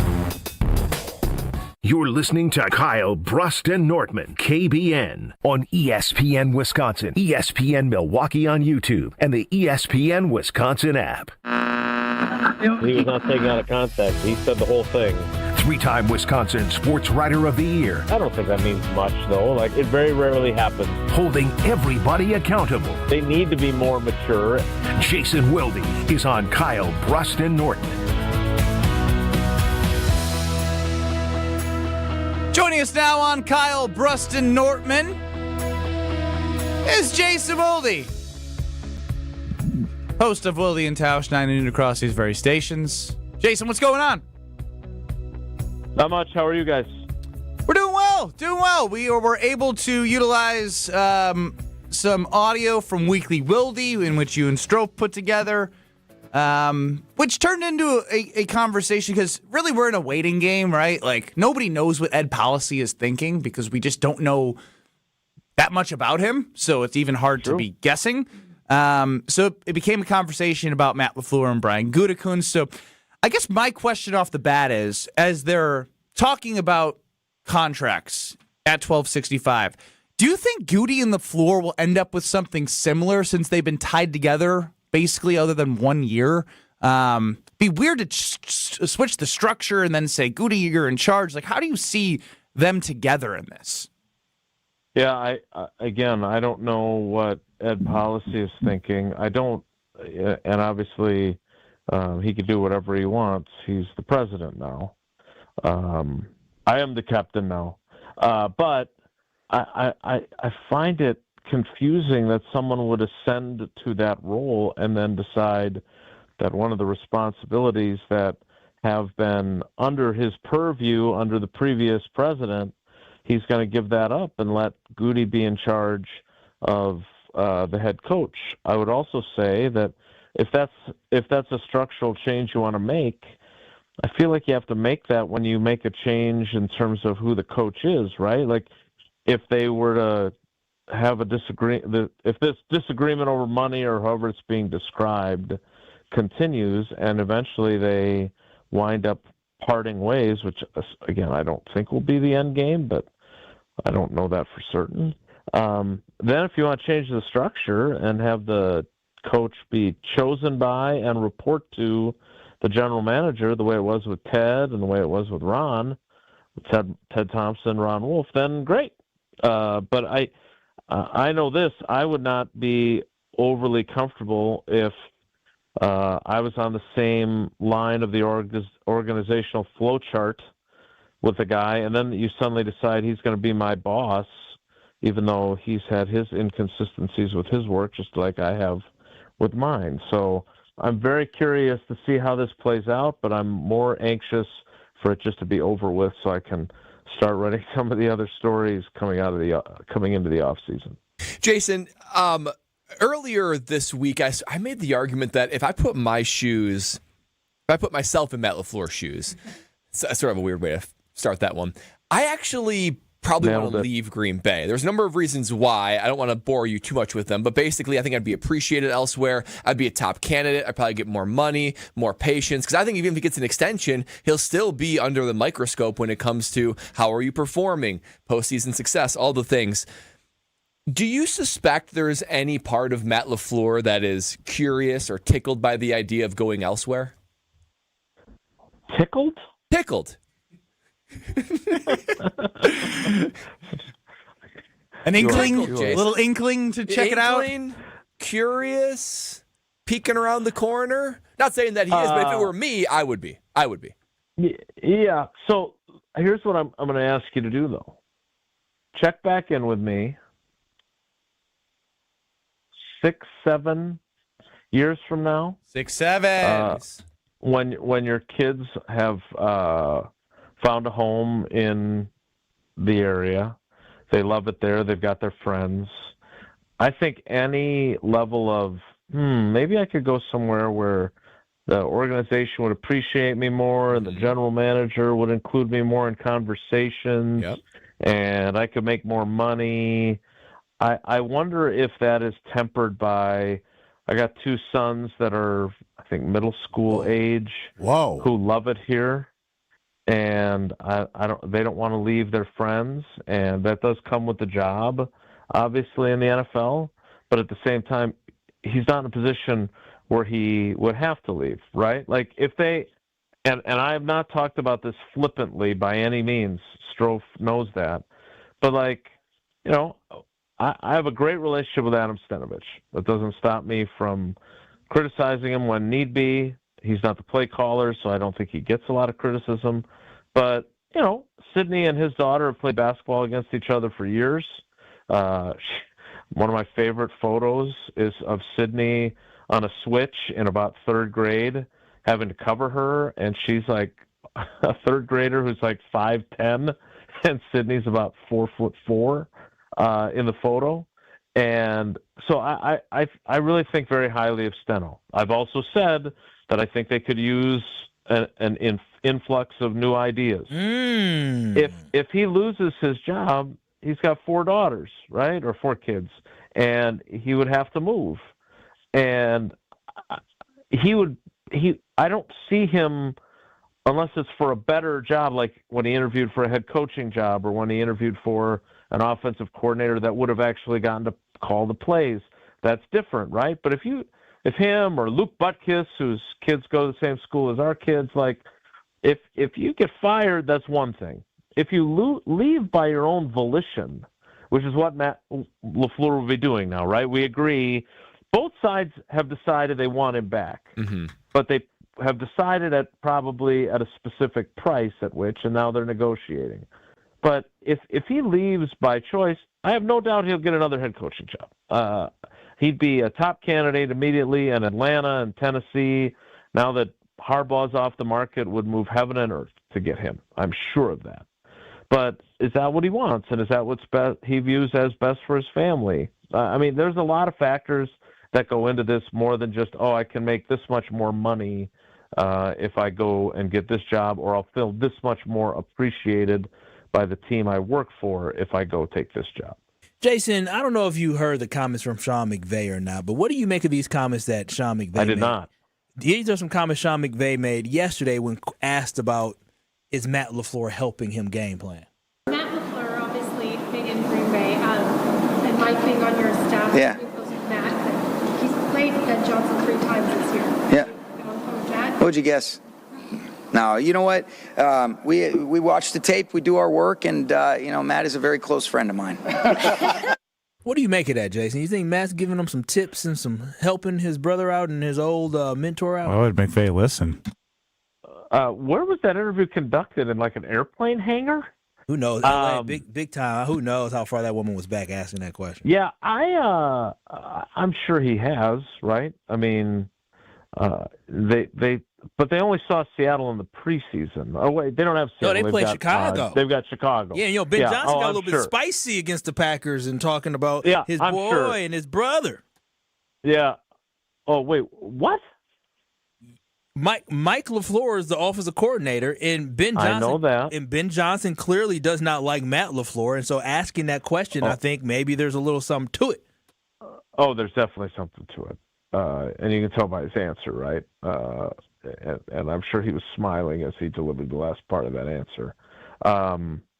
I would be willing to guess that Mike LaFleur and Sean McVay have both called Matthew LaFleur while he's awaiting his fate as the Packers coach and asked for his input. I think it's highly unlikely that there have not been texts and emails and phone calls exchanged. Jason Wilde joining us here on Kyle Brust and Nortman across ESPN Wisconsin. Now, Jason, you mentioned Stenavich. I thought it was very interesting the way they went into the week against Chicago, and he talked about Matthew Golden's role. Now, he didn't. I get it, right? You have Jaden Reed, led your team in receiving yards and receptions 2 straight years, came back from injury. Christian Watson was great off the ACL. And then you have Romeo Doubs, who played really well, other than one blemish, which was the onside kick debacle. But Matthew Golden was limited in opportunities because part of Bo Melton and Dontavian Wicks. To see what he was able to do, and he had other plays, but the one play where he was able to make magic and get a touchdown, I don't know how that happens that late in the season, and you can't figure out how to utilize him in a better way throughout the season.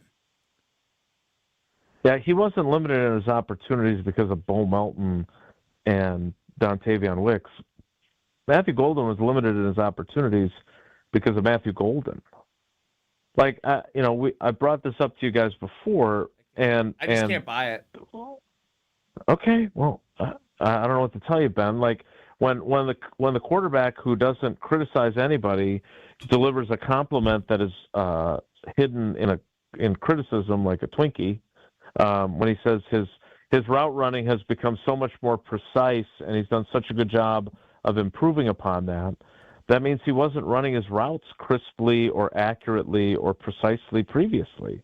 And that's one of the things that keep you off the field. In addition to all that, like, he was hurt. Like, he had the shoulder, then he had the wrist. Like, there's no, like, grand conspiracy to keep him on the bench or not give him opportunities he deserves. Like, if there's plenty to criticize with these guys, man. I mean, I get it, but I don't think that Matt LaFleur has a track record of keeping deserving players on the bench. I just don't. Like, I don't. Who would be the examples of guys that he's done that with historically? Like, he played Reed right away. He played Watson right away. He played Wicks right away. Dobbs played right away. Like, if Golden was either more prepared, had a better understanding of the offense, was healthy, all those things, he would have played more than he did. Like, I don't think it was some sort of revelation at the end of the season. And you heard what Adam Stenavich said before the playoff game, which ended up turning out to be false. But he had made the comment about how he wasn't going to be a premier target in the postseason. And that's because of the time he missed and the other guys that they have more confidence in. Like, I don't think that they, like, why do you think he didn't play more? It's not that he didn't play more. If you can see what he's able to do, and you look at his snap count in comparison to other rookies. I think the Savion, for me, I have to do more research, but I feel like Savion Williams got a little bit more intentional balls. And again, this is just like maybe he got the ball on a sweep or something like that. Then it felt like Matthew Golden is, or maybe they were too much on the even playing field, where I feel like he should at least double outpace Savion Williams in how many times he touched the ball behind the line of scrimmage or catching the quick screen pass. I don't know. I just felt like I saw Savion have a moment in time in the sun, and I don't feel like Matthew Golden had that and more. Maybe that's just my perspective. I may be wrong, though, Jason. Matthew Golden played 43% of the snaps this year. Dontavian Wicks played 38%. And that's with the time Golden missed with injuries. Christian Watson, who started the season obviously on PUP, played 39% of the snaps. Savion Williams played 91 offensive snaps. That's 8.66% of the snaps. He had 11 carries. Yeah, they like him in that role. They see him as a Cordero Patterson. I don't, especially with Golden dealing with shoulder and wrist injuries. I don't want him handing him the ball. Do you? The point is whether it's on a carry or not. It seemed like there was more intention to get others the ball. Whether a snap count was higher than Dontavian Wicks or not, I think there could have been a way to utilize someone with 4.4 speed when he was healthy and be more intentional to get him the ball, as you saw how explosive he was. That's all I'm getting at. He had 44 targets in the regular season. Why draft him in the 23rd overall pick then? For the future? For the long term? Yeah, I guess when you look at other positions, there's depth. Again, we could re-legislate Goody in drafting, but again, we're obviously going to see it different. I'm seeing it through the numbers. I think you're seeing this through feel, right? I guess I'm confused, Ben. Despite how many snaps he played, there was no intention to get him the ball. And with that, Savion Williams had 10 targets and significantly less snaps, where Golden only had 44 targets and significantly more snaps. So I think it's just the intention of trying to find a way to get him involved in the offense a little bit more. But as you said, Jason, some of that just could have been the fact that he just was not ready because he wasn't running the routes he should have been. So, I guess. You draft a guy in the first round, you don't draft him necessarily, and I get it. I mean, I talked to Matthew about it. Like Emeka Egbuka being the leading receiver for the Buccaneers and Tedero McMillan being the leading receiver for the Panthers, and Luther Burden having a important role. But again, I think they're really excited about Matthew Golden. I guess I'm just a little. I'm not sure what exactly you're basing this on, other than I base it on the information I get from the coaches and the quarterback. And when the quarterback, who never says anything negative about anyone, says essentially his route running, we couldn't throw him the ball, couldn't have him out there as much as these other guys because he wasn't precise in his routes. I don't.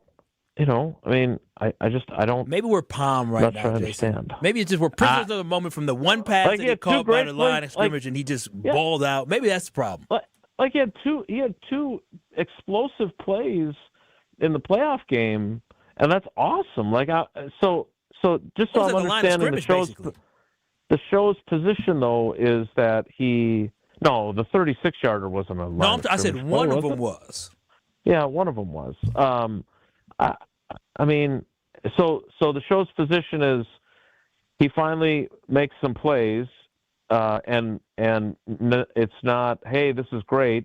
What a great building block for him next season. And after the injuries and the inconsistent opportunities, he finished on a strong note. Instead, the position is, this is proof that they should have been getting him the ball even more during the regular season. With the quick pass like that, Jason.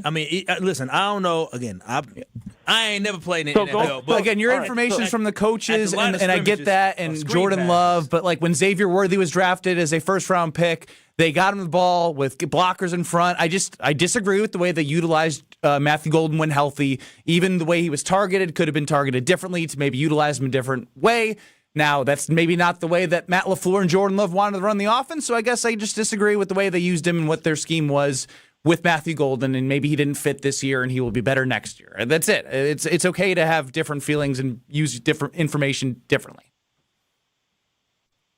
Okay, but I guess, all right, I'm going to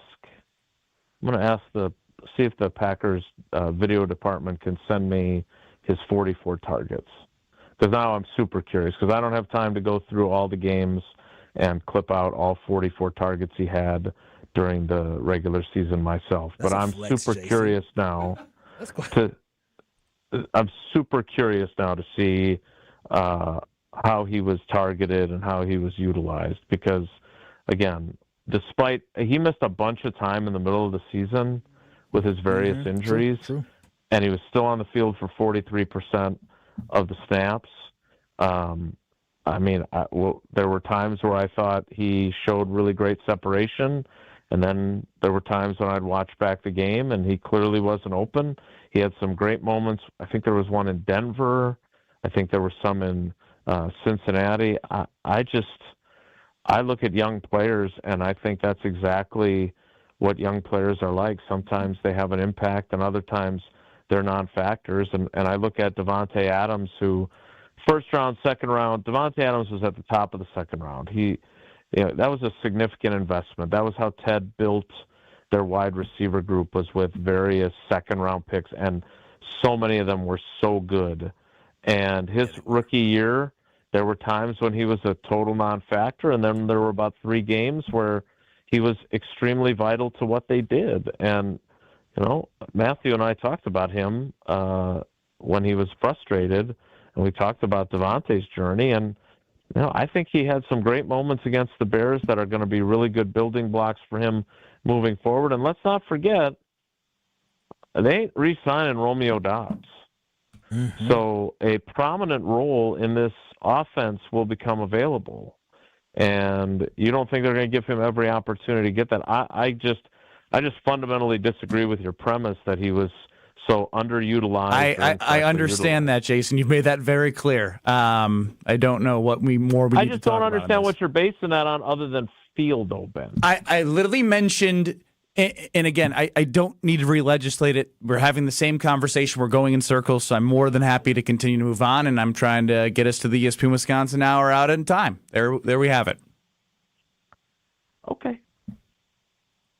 Thank you, Jason. Thanks, Jason. Appreciate you. Thanks, Jason. Talk to you on Sunday. No, take care, be good. That's how it ended. I'm fine with it. Again, everyone can have, he can be I go to the Green Bay Packers, and I can get the tape. Just because he thinks Matthew Golden was utilized effectively in the snaps or didn't have the right concepts in the route that they wanted to have, I can watch one play and understand the talent that he had, and I know he was injured. There's opportunity for Matthew Golden, number 23rd pick in the NFL draft, to have an impact for the Green Bay Packers no matter who's ahead of him. Again, there are people on Jason's side. I see people on YouTube that are on my side. That's why it's a conversation, but Jason is going to see it a different way. Whose side are you on? You've been real quiet. He doesn't like confrontation. There's a middle ground there, and he just kept going into my side, into his side, and I went to my side. It felt like it was a good, spirited debate between Ben and Jason. I have to say I'm probably closer to Ben. I think that he is a special talent. I think Matt LaFleur can scheme plays that are simple, that are easy to execute, that you could give him the ball and give him some yards after the catch. That's fine. Jason's going to look at the targets, and yes, there was 2 times that Matthew Golden, there's a lot of people to throw to, there was an overthrow, or maybe we're in the wrong route. I'm saying simplify the way you use him, use his talent, use his speed. Yeah. There could have been easy, quick throws and passes to get the 23rd overall pick involved in your offense when he was on the field and healthy. Yeah, I think the biggest thing is, I could be a prisoner a moment, but we have been clamoring for it the entire year, and to see something like that and what he did with the ball in his hand, where it literally was just a bubble quick screen, and he turned it into a touchdown. Now, that's not going to happen every single time, but that just shows you what he can do with the ball in his hand. And I think that was the frustrating thing, is like, wow, we had this all year long, and we didn't attempt to just find ways for him to get the ball at the line of scrimmage. To me, if it's true, we can continue this conversation, by the way. We're very late. 15 seconds. If he was running wrong routes, not where you're supposed to be, totally get that. That's a legit coaching frustration. I would say, instead of just blanking him out, though, I would say put him in positions to succeed. That's it. Mm-hmm. That's it. Thanks for making it more simple, Brad. Tried to. More next. I love that, by the way. This is Kyle, Brust, and Nortman, KBN. I can't believe she delegated the week. I can't believe Brad just called my woman a cat. On ESPN Wisconsin and the ESPN Wisconsin app. Westbound 94 is going to be a little bit backed up as usual. 27th Street to Mitchell Boulevard. The eastbound side's tightening up from about 84th Street almost to Hawley Road. We do have one broken down vehicle, 4394 southbound off on the right shoulder, right about at Beecher. There is a semi that's kind of broken down there. So just keep your eyes open for that. It's not really causing too much of an issue. We do have a little bit of a tap of the brakes heading past it though. And checking the TMJ4 Storm Team forecast tonight, snow showers likely, breezy, some freezing rain possible, a low of 23. Tomorrow, mostly cloudy and windy, scattered snow showers, 1 to 2 inches total with a high of 36. From the WTMJ Traffic Center, I'm Debbie Lazaga on 94.5 ESPN.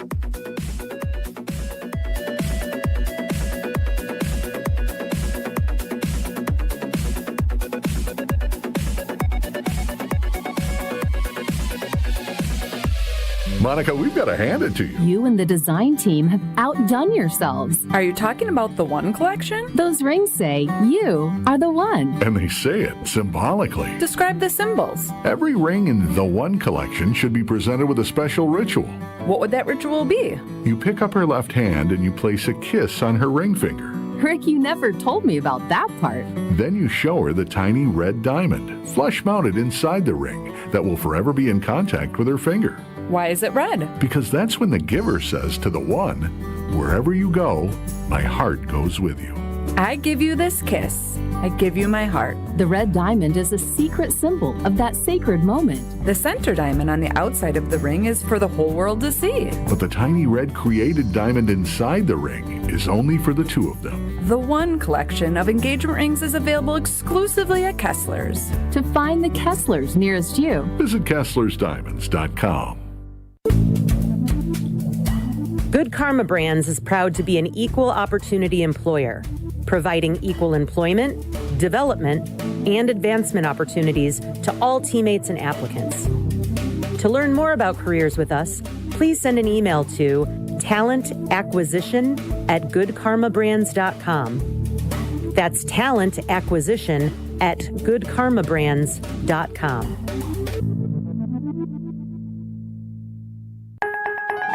My husband's an animal in bed. Well, you know. Not in the fun way. Think warthog. With a chainsaw. Snoring and sleep apnea affect over 90 million people, and 1 out of 4 couples sleep in separate rooms. Advent can help. We've been Milwaukee's one-stop solution for nasal congestion, snoring, and sleep apnea for over 20 years. Unlike many other practices, we focus exclusively on these conditions, so you get comprehensive care under one roof. Advent's unique approach can help you breathe and sleep better, and many avoid a CPAP. Plus, most insurance is accepted for our effective 20-minute in-office treatments. Hey, the only animal you want in your bed is your dog. Advent. Sleep better. Sleep together. Learn how you can improve your life at adventknows.com. Can you feel it? It's the thrill of witnessing a walk-off grand slam, a game-winning touchdown, a buzzer-beating 3. Yeah, you know the feeling. And there's only one place to experience that raw exhilaration. Potawatomi Sportsbook. Catch all the action in a supreme space with dozens of sports betting kiosks, cool drinks, luxe seating, great food, fiery atmosphere, and a monster video wall. Become a legend at Potawatomi Sportsbook. More info online. Must be 21 to enter casino. You're listening to Kyle, Brust, and Nortman, KBN, on ESPN Wisconsin, ESPN Milwaukee on YouTube, and the ESPN Wisconsin app.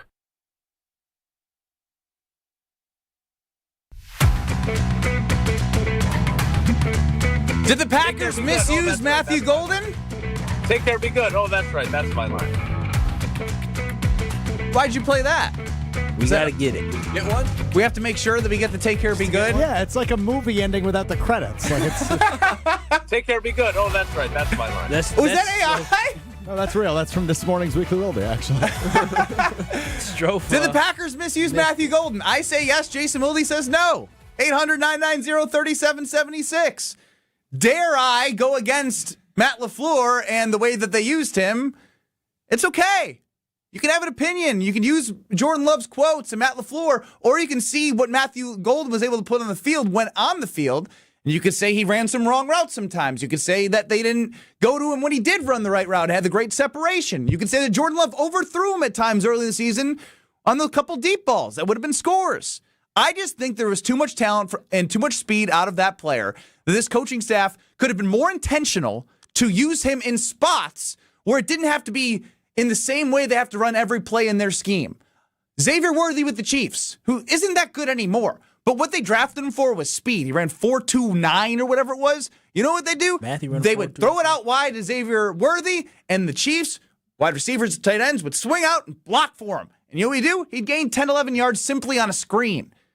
It does seem like it's the Packer way to like make somebody redshirt in a way, right? I mean, all these early picks, even with Edgerrin Cooper last year, it was clear he was a stud on the field, but he still didn't start that many games. So It's been like that with wide receivers or whoever else. To me, I'd have to remember what games Matthew Golden were hurt for. But the reality was there was never a time where Tucker Kraft, Jaden Reed, Watson, Dobbs, Matthew Golden were all healthy at the same time. So you would think there'd be plenty of opportunities to get him in the mix and get him some more targets than he did. Because I think Matt LaFleur is a smart enough head coach to put him in very simple situations because he's just dangerous with the ball in his hands. It seems like, though, it's Matt LaFleur's system or the Packer way to be like, you know what? We're not going to change our system for you. We just need you to grow up and improve so that you're ready to put you in to mold our system.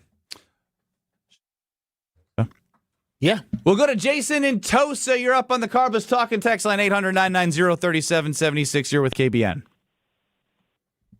Ben, I just want to just listen to you go at it with my namesake, Jason, and you're 1,000% correct.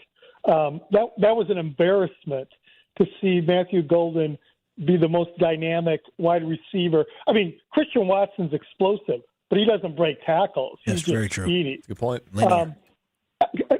I just saw someone in your YouTube comments. Look at the Packer rookie receivers who are not first-round picks, who all outperformed Matthew Golden. Dobbs did. MVS did. Remember, we used to hear that Aaron Rodgers went through to rookies? These guys were rookies with Aaron, and they were more productive. Practically every first-round rookie the last several years has been really productive. I mean, Jason's going back to Jordy Nelson and Devontae Adams. This isn't 2008. The league's changed. Wide receivers come into the league ready to go. I think what it is Jason's kind of bristling at any even implicit criticism of the head coach right now. I mean, if we're being honest. And what you did, Ben, is you criticized the head coach for not using Golden. You were right. Jason Wilde was wrong. That's my opinion. I appreciate the call, Jason. And again, not looking to be right, not looking to be wrong, just trying to start the conversation as to how it got there. And ultimately, what I think about is when I think about Matthew Golden, a first-round 23rd overall pick, if you were to tell me Justin Jefferson and Jordan Addison were ahead of him, I can make a little bit better argument. Christian Watson was hurt for a lot of the year. Jaden Reed was hurt. And I know Golden had injuries. But there were opportunities for him to be utilized and maybe utilize his skill set a little bit better when he was available. Well, the other strange thing is I remember Rob Domofsky coming to our program and saying that he, in watching Matthew Golden for training camp, had one of the best wide receiver training camps he's ever seen. So you pair that with a first-round draft pick for the Green Bay Packers. We know that they don't take that lightly, drafting a wide receiver in the first round. I think we had a level of expectation that Matthew Golden was going to be featured. Clearly, I'm a believer that what you do in practice, to some degree, is validation that you're ready for the game. So when I heard Rob say, one of the best training camps I've ever seen out of a receiver, I was like, oh boy, here we go. And then it just didn't seem like it ever arrived when real games hit. Yeah, it just seemed like I'm just going back and looking. So who's to blame? That's the debate. Got hurt. Hey, we got to take a quick break, and I want to get to Scott in Fort Worth. Scott, if you are there, we'll get you on the other side. It's Kyle, Brust, and Nortman. This is Kyle, Brust, and Nortman. I don't value that. You don't value much. You don't. That's not true. No, that's true. That's true. You guys are coming at me a little too much. On ESPN Wisconsin and the ESPN Wisconsin app. WMLW is the broadcast home of the Milwaukee Bucks. With 8 select games you can watch for free on broadcast channel 49.1. Our next game is against Wemby and the Spurs. Tonight at 6:30 on WMLW. At Saturn Lounge, we know if your marketing actually worked, you would know. Your website would perform. Your storytelling would inspire. Your campaigns would deliver leads that become sales. You wouldn't need a report to tell you. Visit SaturnLounge.com today. When marketing works, it shows. Brewers mini ticket plans for the 2026 season are available now with 6-game, 12-game, and build your own plan options. You can pick or build the best plan for your schedule, whether you're gearing up for tailgates under the sun, the thrill of the home runs, or the eruptions of walk-off wins. Brewers mini plans have you covered for the 2026 season with specially discounted ticket rates and more exclusive perks in each plan. Check out all the mini plan options available for 2026 now at brewers.com/ticket plans. At Associated Bank, we know running a business is tough enough, so our business is making your business banking easy. That's why we make sure it speaks your language. Business and consumer linked accounts? How about all your banking all in one place with one login account? $50 overdraft grace zone? Think of it as a I never said I was a CFO grace zone. And maintenance fee free account? Well, free is always good. At Associated Bank, we get you. That's why we've got you. Learn more at associatedbank.com/YouGotThis. Member FDIC. Life's better with Drive My Way from American Family Insurance because we know it's more than just a car. It's your escape pod, your adventure mobile, your memory maker. And we help protect the dreams that drive you. Personalize what you pay for auto insurance and you could save between 10 and 35%. American Family Insurance. Get a quote and find an agent at amfam.com. Products, pricing, and availability vary based on the way you purchase insurance and by state. Unsafe driving behaviors may increase your rate. American Family Mutual Insurance Company, SI, and its operating companies, 6000 American Parkway, Madison, Wisconsin. Big trucks can be intimidating. If you've been seriously injured in a truck crash, call Gruber Law Offices today. Trucking law can be extremely complicated. You don't want to take on the insurance company alone. Gruber Law Offices has the experience, the resources, and of course, the results. We know truck law. We know the rules and regulations. We know what it takes to win. Call Gruber Law Offices. One call, that's all. Well, it's January, which means routines are back, but the sports action never slows down. Big football matchups, playoff intensity every weekend, and elite hoops almost every night. And when there's this much going on, it always feels good to be right, especially on Prize Picks. Mark Tauscher here, and Prize Picks is daily fantasy made simple. Pick at least 2 player projections, choose more or less, and you're done. No drafts, no waiting. I'm talking lineups you can make in under a minute. And now there's a new feature I love, early payouts. If your lineup starts hot, you can have the option to cash out before the game even finishes. And plus, with stacks, you can pick the same player up to 3 times in one lineup, points, assists, and threes all together, only on Prize Picks. Deposits and withdrawals, they're fast and easy, available in all 50 states. Download the Prize Picks app today. Use code WI to get $50 in lineups after you play your first $5 lineup. Again, that's code WI to get $50 in lineups after your first $5 lineup. Prize Picks. It's good to be right. Homer here with a message about 3 Pillar Senior Living Communities located on a serene setting along the Bark River on 300 gorgeous acres. 3 Pillar Senior Living Communities is a top-ranked full continuum community. Active adult, independent living, assisted living, memory care, skilled nursing, and rehab. 3 Pillars, the hands-down choice for you or your loved one. Been there. Know people who live there. They love it. You got to go to Dousman and see it in person. Get all the info on 3 Pillars at 3pillars.org. You're listening to Kyle, Brust, and Nortman on ESPN Wisconsin and the ESPN Wisconsin app.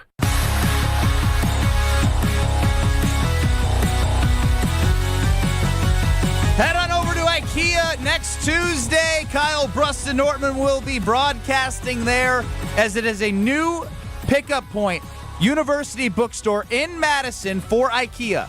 So to think you could be an IKEA family member and have stuff ordered for free, well, you order it, the pickup is free, as an IKEA family member at the new pickup point at the University Bookstore for IKEA. It's a win-win. Parents, if you are listening, well, I think you could maybe order something right now if you're an IKEA family member. Send it over to your wonderful, wonderful, young, up-and-coming student in class. They come up to the UW Bookstore with the free pickup. Bam! They got something new for the apartment. All thanks to IKEA's new partnership with UW-Madison. It's Kyle, Brust, and Nortman. Let's quickly go to Scott in Fort Worth. We got 1 minute, Scott. Thanks for holding. Keep tight. Hey, guys. Thanks for taking my call. Hey, yeah, I'm with Ben. I think they woefully underused Golden. I don't think they even really tried. I mean, looking at the stats, 29 receptions off of 44 targets and 287 routes run, or plays, rather. That's just not using your weapon. I mean, why draft a first-round pick if you're not going to use them? So I just think it was a little bit of incompetence and lack of coaching.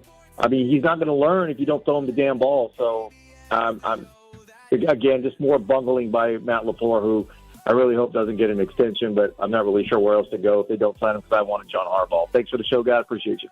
Oh, we continue on, Scott, on the 414-Hour at 4, 94.5 ESPN, YouTube at ESPN Milwaukee, and, of course, the ESPN Wisconsin app. We spent a lot of time on Matthew Golden, so we got a lot more to get to coming up here in this next hour. Don't go anywhere. It's Kyle, Brust, and Nortman back with you in 2 minutes. Sports and banter, a perfect blend. KBN's the show that never ends.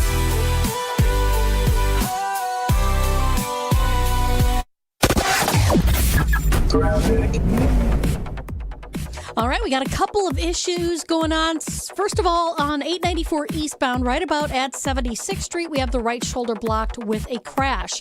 Now, that is going to start to slow things down from National down south through the hail onto 894 eastbound. So be prepared for that one. Southbound on 41 at Capitol Drive, we have the left lane blocked with a crash, and that's backing things up all the way back to Silver Spring.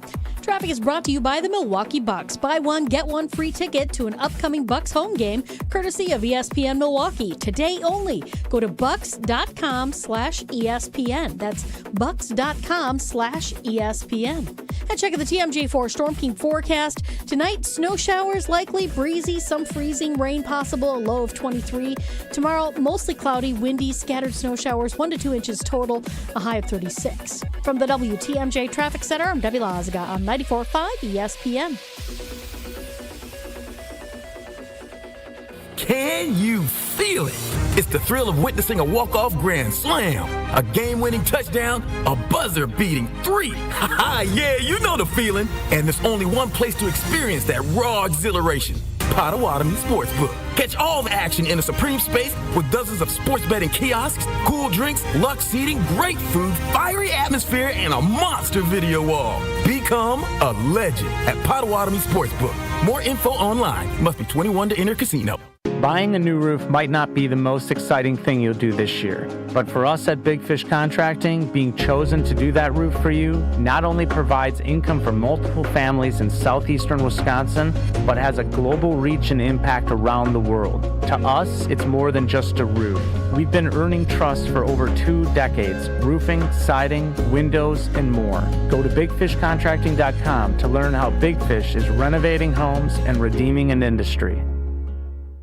Tune in to KBN every day at 2 o'clock. 94.5 ESPN is WKTI and WKTI HD, Milwaukee. A locally owned Good Karma brand station.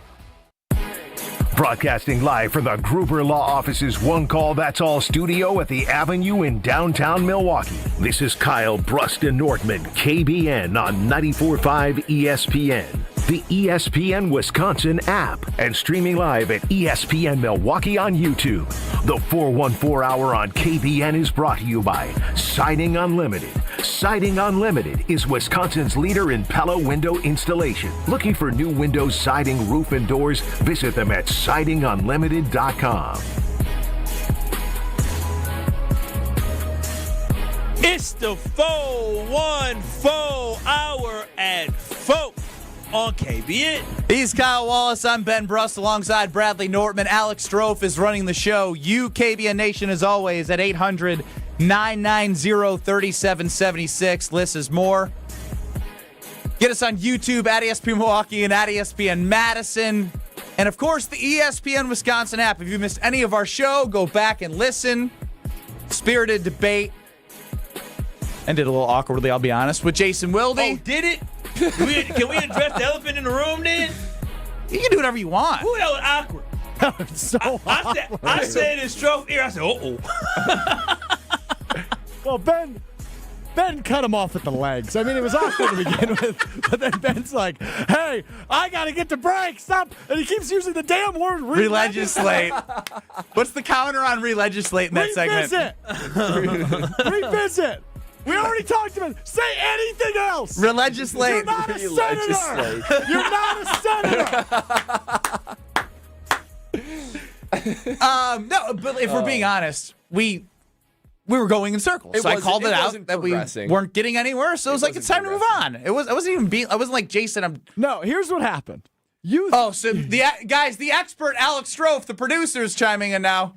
No, I would love to hear what Alex Strofe has to say. What was that? What are you doing? Now Here's what happened. He's coming for you now. He's lashing out for no reason. Shut the hell up can't before I hang get up. taken out. The man that didn't Kyle, I say- got you. The man that had no dog in the fight was just sitting and listening has an opinion. Let's yell at him now. Oh, no. Oh, You woe weren't is sitting there me. listening. Bro, your head was down. You Yeah. wanted nothing to do with this. Strofe. I'm on Weekly Wilde with Jason. I produce Kyle, Brust, and Nortman. I just want everyone to be happy. Strofe literally sunk in his chair. He Literally, sunk. it was like the gif of Homer Simpson going into the bushes. That was Strofe. I look back at Strofe. I couldn't see him between all these 7 monitors that he had. He was high. So what happened, Strofe? Yeah. What happened? What happened? Here's what I think happened. I think Ben was in debate mode. Yeah, he just wanted to argue. Jason was in logic mode. He was explaining why. Oh, so I didn't have logic? I think he was giving you the explanation. Here's what Jordan Love said. Here's what Matt LaFleur said. Here's why he didn't get the opportunity. You were making a fair point, which was I think he should have gotten more opportunity. Jason was In explaining a specific way. Right, but Jason was then explaining here's why he didn't get opportunity. You were in a debate that Jason wasn't in. That's what happened. I disagree because he kept going back to his points, and I was like, no, I'm not going to stand for this.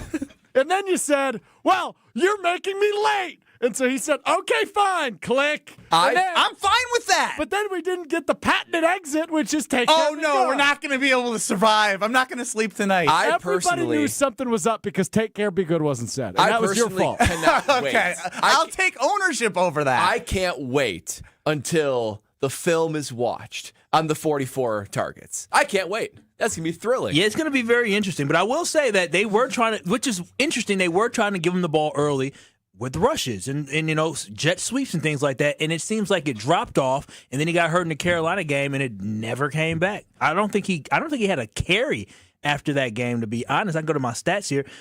Cincinnati game, he had a whole bunch. He had 7 touches in But Cincinnati to Jason's game. point, which And I think was after- valid, he was a little banged up, so it wouldn't make sense to utilize him in a jet sweep type. He got two carries against the Bears for the game that they lost against the Bears during the regular season. But that was basically it from the Bengals game. So that's a lot of weeks. But he got banged up, so that might be why. That might attribute to him not being used as much. I'm Alex Strofe as Jason Wilde and Ben Brust are having a conversation, and he's in a rock in a middle of a hard place. Look at me on YouTube. Do you Ready? have to choose a side, Strofe?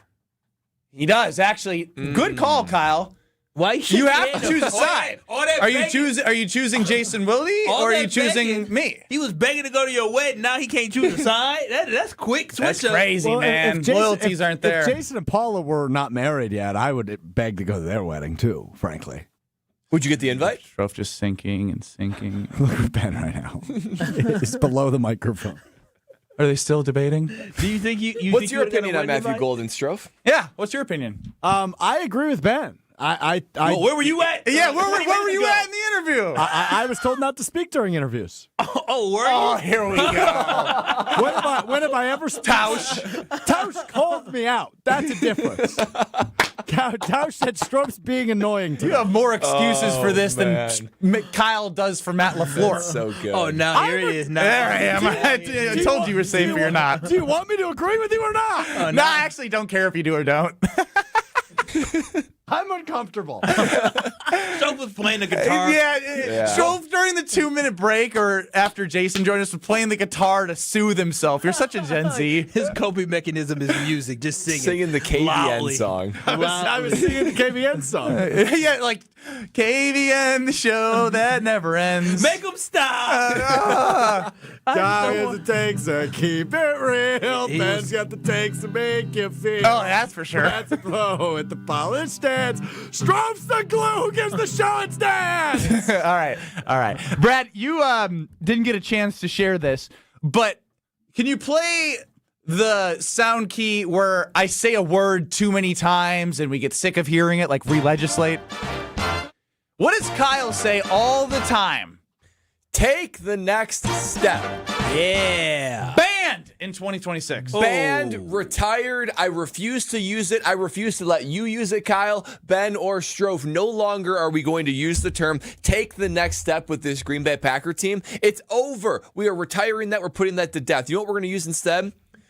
arrived. It is time for this player not to take the next step, but to finally arrive. We've been patient enough with this draft and develop system, and with all the people you could go down with first-round draft picks, whoever it is in the Packer organization. We've been using the phrase "take the next step" for far too long, and it's time that we instead say this player, this team needs to arrive, because I think that take the next step still kind of allows for there to be, just one step is all we got to take. No. One steps are gone. You need, if it's a leap that you need to take to arriving, then you need to take that leap. The 2026 offseason must be defined by players, coaches, draft picks, scouting, whoever it is. It's time for these players to arrive. So I am banning and I am putting to death, take the next step, and I am resurrecting arrived. That is what the Packers need to do this offseason. And if any other discussion than that, any other sort of casual marginal improvement, that's not good enough. You need to get to the end zone, you need to get to the end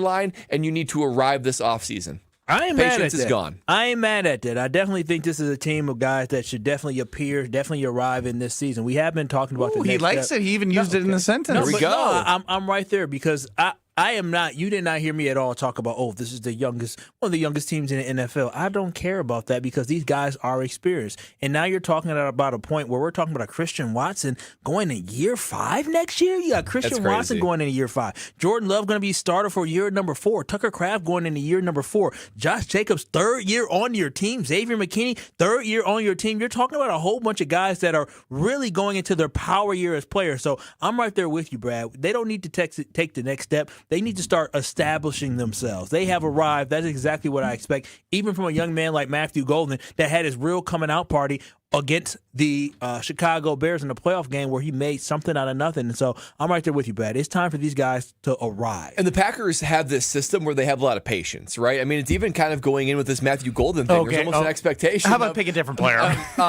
It could be, I'm trying to think of LVN. How about Jordan Morgan? Jordan Morgan. There is this sense LVN's a good one, within the Green Bay Packers building that we're going to draft, develop. Let's take our time slowly. We want you to grow into the system. I'm over that. I need there to be an arrival of sorts. There are people every single year, rookies every single year, that are impact players, 2nd year, 3rd year. Arrival is more important than taking the next step. I want Strofe and Kyle honest answers here. As Packer backers, seeing the 4 first-round picks of Jordan Morgan, LVN, you can go back a little bit. I mean, Eric Stokes, Devontae Wyatt. When you see them get drafted and you don't see the productivity that, they're not, even when Quay was drafted out of Georgia, he wasn't the most productive of the linebackers. He only started his senior year, I want to say, there at Georgia. Like a full-time starter. Do you even get excited anymore when the Packers draft players? No. To be 100% honest, Matthew Golden, I was extremely excited that for. One I get. We were here when we talked about Jordan Morgan. I was never excited about the draft pick of Jordan Morgan because I felt like it was a reach by the Green Bay Packers. Lucas Van Ness, I was disappointed because I felt like, okay, let's see what's going to happen. But it seems like we're drafting based off potential as well. Quay Walker, I said, okay, he's a thumper, but he doesn't have that much experience. I love Devontae Wyatt when they drafted him, even though he was old as dirt when they drafted him. But I don't get as excited anymore because at the end of the day, the first round picks just haven't come through. Now, again, Matthew Golden was something to get excited about. Honestly, I have more hope and, passion for the guys that get drafted after the first round because it's just based off the recent history of those guys are the ones that seem to be delivering a little bit more. Anthony Belton, if you ask me, has surpassed Jordan Morgan in the pecking order of trust on that offensive line. And I think... Hold on. Please explain what's going on to the audience. I'm giggling. I don't know what you guys are referring to. I'm referring to Kyle calling a 24-year-old man old as dirt. Well, Devontae Wyatt got drafted at 24, which for a rookie in the NFL, that is a little bit old. Freshly, his birthday's in March, so he was freshly 24. Yes. That is Big so J journalist Strofe. Brad, when you got drafted, how old were you? I was 22. Okay. Old as dirt, though. 24 in NFL years? Yeah, in NFL years, that's like 50. Yeah, Michael Penix got drafted like 24, and he said, oh my gosh, he's What the hell's old. Aaron Rodgers? Dude, he's dead. It's Joe Luke Kuechly was 20 when he got drafted. Exactly. And he was so good. So good. No, I'm just saying 24 is old to get drafted. And if the Packers are ever going to I guess I don't disagree. If the Packers are ever going to make this run to the Super Bowl, you need to have like multiple different phases arriving, peaking, however you want to call it, at the same time. Like you have to have some rookie and first round or for second year contributors. You have to have people there. There's no first round pick this year. Good. Well, then you need good. Because Brad, you said you just gonna let me down again anyway. You have first round contributors. Where these first round contributors, let's just be honest, and I talked about it before. None of them are Pro Bowlers. None of them. Yeah, we can like true. Quay Walker all we want, but Quay Walker isn't exceptional. He is just a good linebacker. He is replaceable. That's why if he doesn't come back, I do think the Packers can literally draft somebody, as you saw in Edrin Cooper, who can be just as good or have more potential than him. So he's very replaceable. That's why. But there's a lot of holes to fill. If you're looking, there's a line to figure out. There's cornerback. There's D line. The one thing that Goody hasn't done a good job at is depth. This team has no depth when it comes to D line. Like if all 22 planned starters are playing, it's solid, right? You got Devontae Wyatt, Micah Parsons. The cornerbacks are okay. But the minute somebody gets hurt, there is no depth on this team. So that is a very real. I think that's what comes with always having the youngest roster, and I only bring that up from it doesn't excuse them from experience of having the youngest roster for the third straight year in a row. It's a choice, but it means that naturally you're not going to have people with the experience that if they go down, they're learning on the fly. They're not coming in with the experience they could use in past history of being on the field to be able to make an impact when something goes awry and they need to step in. So you're just constantly churning and burning people, learning in their left draft class, talking about an Edrin Cooper, talking about a Javon Bullard, talking about an Evan Williams, and even going down to Tyron Hopper on special teams, right? So they have some guys on this from that draft class that are going to emerge as leaders on this team next year. But even like those draft classes, which I totally agree with, 2022, 2023, good draft classes. But I even look at a guy like Edrin Cooper, right? Like, I don't just need a step forward. I need an arrival. This is year 3, and arrival would be like, okay, this dude's legitimately Pro Bowl. Like, take the next step. Like, you know how they don't call Lord Voldemort? They say, he who must not be named. Absolutely. What do we replace for take the next step? Yeah. What about us who aren't Potterheads? Potterheads? That's what y'all call it, right? Never heard that before. Never heard of that. Yeah, Potterheads. Yeah, I've heard it all the time. Totally, Stroh. That's what they call kids who smoke marijuana. Pot knows the pot. That's pot. I said potter. What do you Today is the day, Bucks fans. We got a great deal for you. Today, you buy one ticket, ESPN Milwaukee buys the second. Today only at bucks.com/ESPN. Go to bucks.com/ESPN. Score Bucks buy one, get one tickets for select upcoming home games. Seats starting as low as $20. NBA champs Oklahoma City, Dallas, Chicago, and more are coming into town. So today, bucks.com/ESPN, where you can get these limited Bucks tickets. Today only. Buy one, get one free. Bucks.com/ESPN. Get to it. Kyle, Brust, and Nortman continues next. This is Kyle, Brust, and Nortman. I put my card in, I pump. When it clicks, I pull it out, I put it away, and I move on to my own. That's what she said. Thanks so much, Old T. She pumps and moves on with her life. Take it out, put it in, moves on with her life. Come on, Kyle. Keep up. That's Packers Hall of Famer. That was one of my better ones, and he's confused. On ESPN Wisconsin and the ESPN Wisconsin app.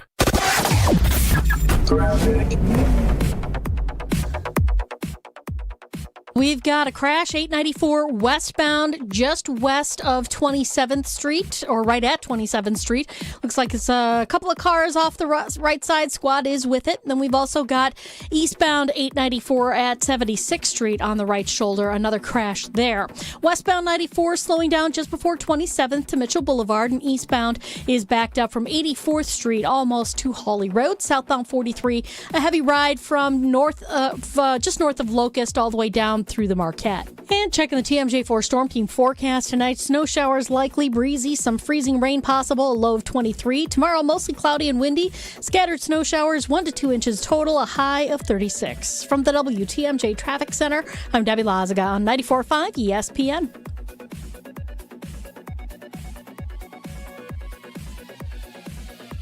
Prizes, flyaways, even cash money. You want it? We've got it. Find a list of all contests and official rules by visiting ESPNWisconsinContests.com. That's ESPNWisconsinContests.com. Don't you wish your life came with a warning app?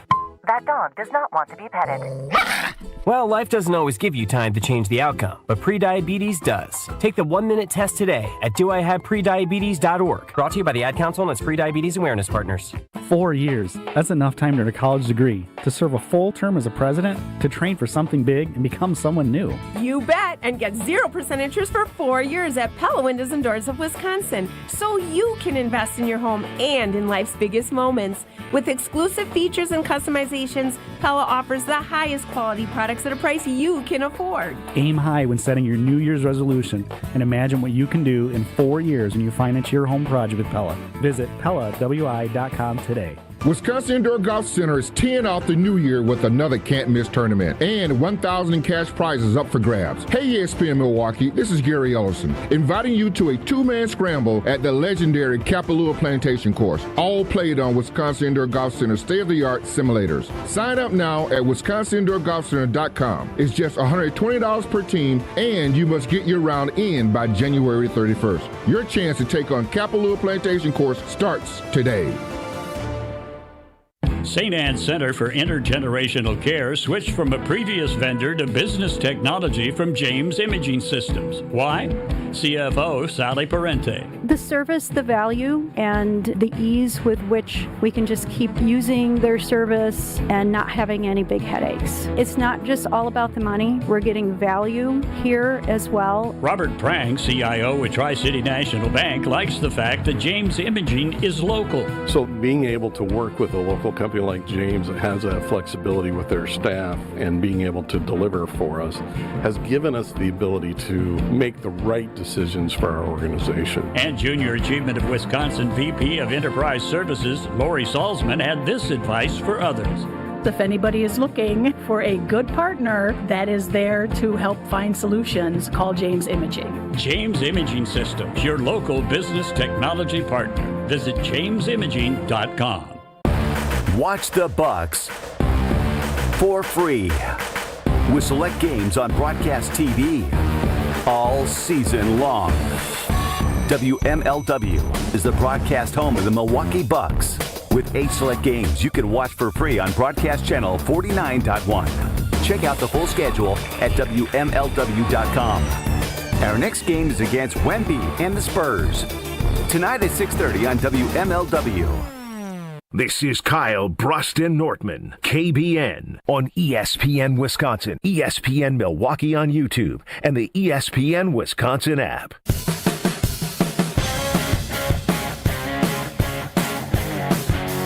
2026 can be your year of pain-free living. If you got pain in your knees, your hips, your shoulders, or your back, you're probably feeling it right now as you're hearing my voice. And I'm here to tell you, you don't have to live with that pain any longer. QC Kinetics is the nation's leader in regenerative medicine. They got 2 offices right here in the Milwaukee area, one in Mequon, one in Greenfield, and they are here equipped and ready to take care of that pain and give you life-changing results for the long term. As I talk to the people that have underwent their treatments, they say it's life-changing. They say it's something of a miracle. Say goodbye to long recovery. Say goodbye to pain. Say goodbye to invasive surgery and use the regenerative cellular treatment that QC Kinetics delivers to repair that body and get that pain out of there. You'll be amazed, like I was, when you see the tools that QC Kinetics has in their toolkit to give you a pain-free life and a personal path to that pain-free life. So don't wait any longer. You're free, absolutely free, zero obligation appointment is yours on the other side of this phone call to make 2026 the best year possible. Call 414-240-2298. That's 414-240-2298. 414-240-2298. Do you think we'll have any news tomorrow? Like, genuinely asking. I hope so. Because if it goes in over the weekend, that'd be I would be surprised if this goes into the weekend. Kyle, Brust, and Nortman with you till 5 o'clock, leading into the Homer Hour. 800-990-3776 is the Carbless Talking text line. Get us on YouTube at ESPN Milwaukee and at ESPN Madison, because we're getting to the point now where it's like, all right, is it now in the money figures? Like, is Matt LaFleur wanting more than Ed Policy's willing to give? Because obviously it seems like they're trying to get it to where Matt's back. Rob Domofsky made it seem like Goody's obviously in a conversation. Russ Ball's in a conversation. So with all those moving pieces, this is where I understand why it's maybe taking a little longer, but maybe it's one domino and then the rest fall. You start to wonder at what point is Matt at a disadvantage if he comes back trying to re-interview and go through, a revamped staff, right? Because we already saw John Harbaugh sign and finalize his deal with the New York Giants. Almost. So almost, but it seems like it's been reported. So he's already, right now, pounding the sand for the best coordinators and coaches to start building his staff. Once that big domino falls, these other 9 teams are going to have openings. And yes, there are some coaches that are still coaching throughout the playoffs. So it might take a minute, but Matt LaFleur almost certainly is going to make seismic changes, maybe even lose his defensive coordinator, Jeff Hafley, to a different team as a head coach. So you're thinking to himself, probably a change of special teams coach, almost certainly a completely different defensive staff because Jeff Hafley, and he's going to have to make some hard decisions on the offensive side of the ball. More than half, probably something like 60 to 70% of his staff is going to need to be replaced. If this goes into next week, I think he starts to become at a disadvantage to actually start doing that. So tomorrow is a good day to get this done. No disadvantage yet. Into next week, that's when it's like, what are we doing here? We need to start making some moves. I think at this point, it is a foregone conclusion. At least I would hope that they're going to sign, and I would hope that they're really focused on, all right, so what is next when it comes to the staff, the team that you're going to build around you? As you were just talking about John Harbaugh, you're probably absolutely right. They know they're going to finalize it. He is right now making phone calls, building his staff, and that's just the first domino to fall. My biggest thing is this. I'm good with it not being done tomorrow, but as you go into next week, that's when coaching positions are going to start getting filled, and that's when people are going to start building up their coaching staff, and that's when the competition really starts for when you're going to be able to get some folks. So that's why I think it's very key to get it done Friday or by the weekend so Matt LaFleur can start making all the phone calls that he needs to make in order to make some changes on the staff, which he needs to make, and in order to bring some folks into this team. And then with the Hafley going to probably be leaving as well, you may see some other guys go. DeMarcus Covington, the defensive line coach, had an interview for the Cowboys defensive coordinator position. So there's going to be some pieces that he's going to have to fill and some voids. Confused about that one. And 1 year after losing Micah Parsons, what did he actually do to enhance that defensive line? Well, he did nothing, and that's why I'm okay.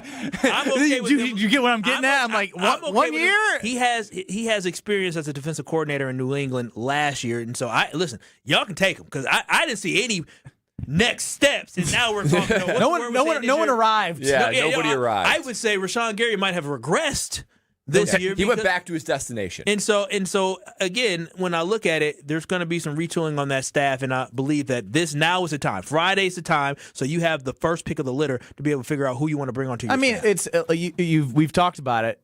Going from 8 teams to 4 teams over this weekend will open up, because you don't know who's going to win, but it's going to open up opportunities. Obviously, Seattle is favored, but again, I'm not sold that just because they're favored by 7 points that they're going to win that game. Then Clint Kubiak, there's just Salah is being requested. Right. So there's going to be domino after domino after domino. So it would be beneficial and advantageous to get this figured out from a Matt LaFleur standpoint.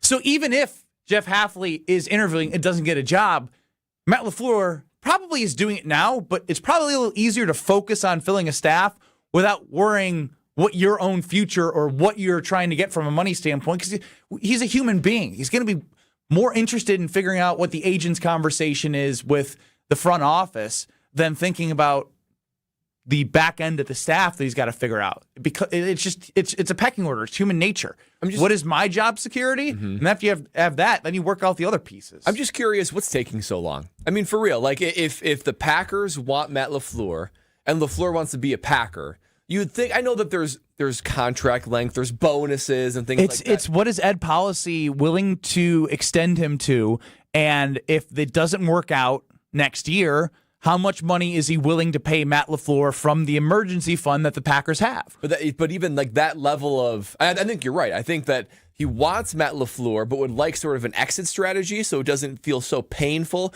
if you do have to move on.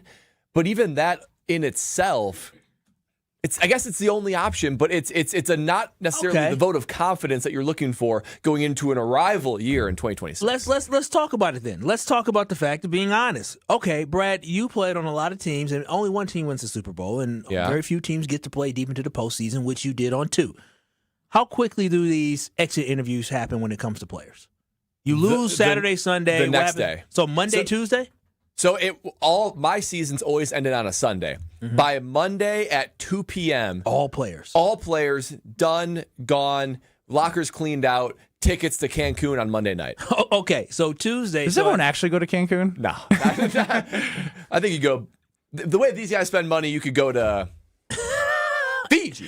and so, but with that, then you're probably talking to the staff Tuesday, getting some things figured out. And so I would expect that, okay, now you're probably deep into negotiations today, and the deal may be done. They just may not announce it yet. Yeah, I guess I'm not sure why that'd be the case, but maybe you're right. I would guess that Saturday night Packers lost. Sunday was a full day of meetings, player interviews, but players did not enter the building on Monday. I guess they might have did some interviews on Monday morning. Either Why way, are you looking at me? By Monday at noon, I don't know. By Monday at noon, I would expect no players. Strofe, how'd your exit interview go after varsity basketball ended for you? Well, I never played varsity. I only played JV, but we did have exit interviews. No, there's no exit interviews I swear in on my JV life. basketball. We used so that was obviously some Survey of Monkey? the sophomores. No, so we were in like an empty English room, and effectively for some of the kids, he'd sit them down and be like, "Hey, you're probably not going to play varsity." For me, he was like, "Hey, you'll make the team. I just don't think you'll play very much. So you're kind of wasting your time if you keep going." You'll make the team. You won't play very much. How many rosters supposed to have? 25? Get your clapping hands ready. Like 14, and I would have been number 13 probably. I'll say this about NFL exit interviews. They're completely overdone. It's the most casual interview of your life. You walk in, and maybe it's different with like the quarterback, but with me, every time you meet with like the special teams coach, maybe you'd swing by the head coach. But what do you mean maybe? Like, hey, you didn't talk to the head coach after every single season? No. I mean, what do you have to say to me? But it was literally well, like, you're just proving Homer's theory that they should get rid of punters because the coaches don't even want to talk to them. Does everybody talk to the head coach, or they just talk to their position coach? Mostly just to the position coach, or maybe your coordinator. Maybe if you're like a captain or whatever, and you talk about, hey, maybe this is where we felt with the team. They are so quick. Because honestly, think about even the Packers versus the Bears. Like, what are you going to talk about? It's just like, man, you know what? It was a good season. We're going to reevaluate. We'll be in touch. Confirm contact information. Where are you going to be? Are you going to be in Green Bay? Are you going to be in Fiji? And you just kind of go through like very surface level things because everybody needs to decompress. You're not talking about, hey, did our cover 2 work well this year? Let's pull up the film. You're not doing that. These are very quick interviews. So the exit interviews, it's just like saying goodbye. That's like what I would say is like, yeah, you had a great season.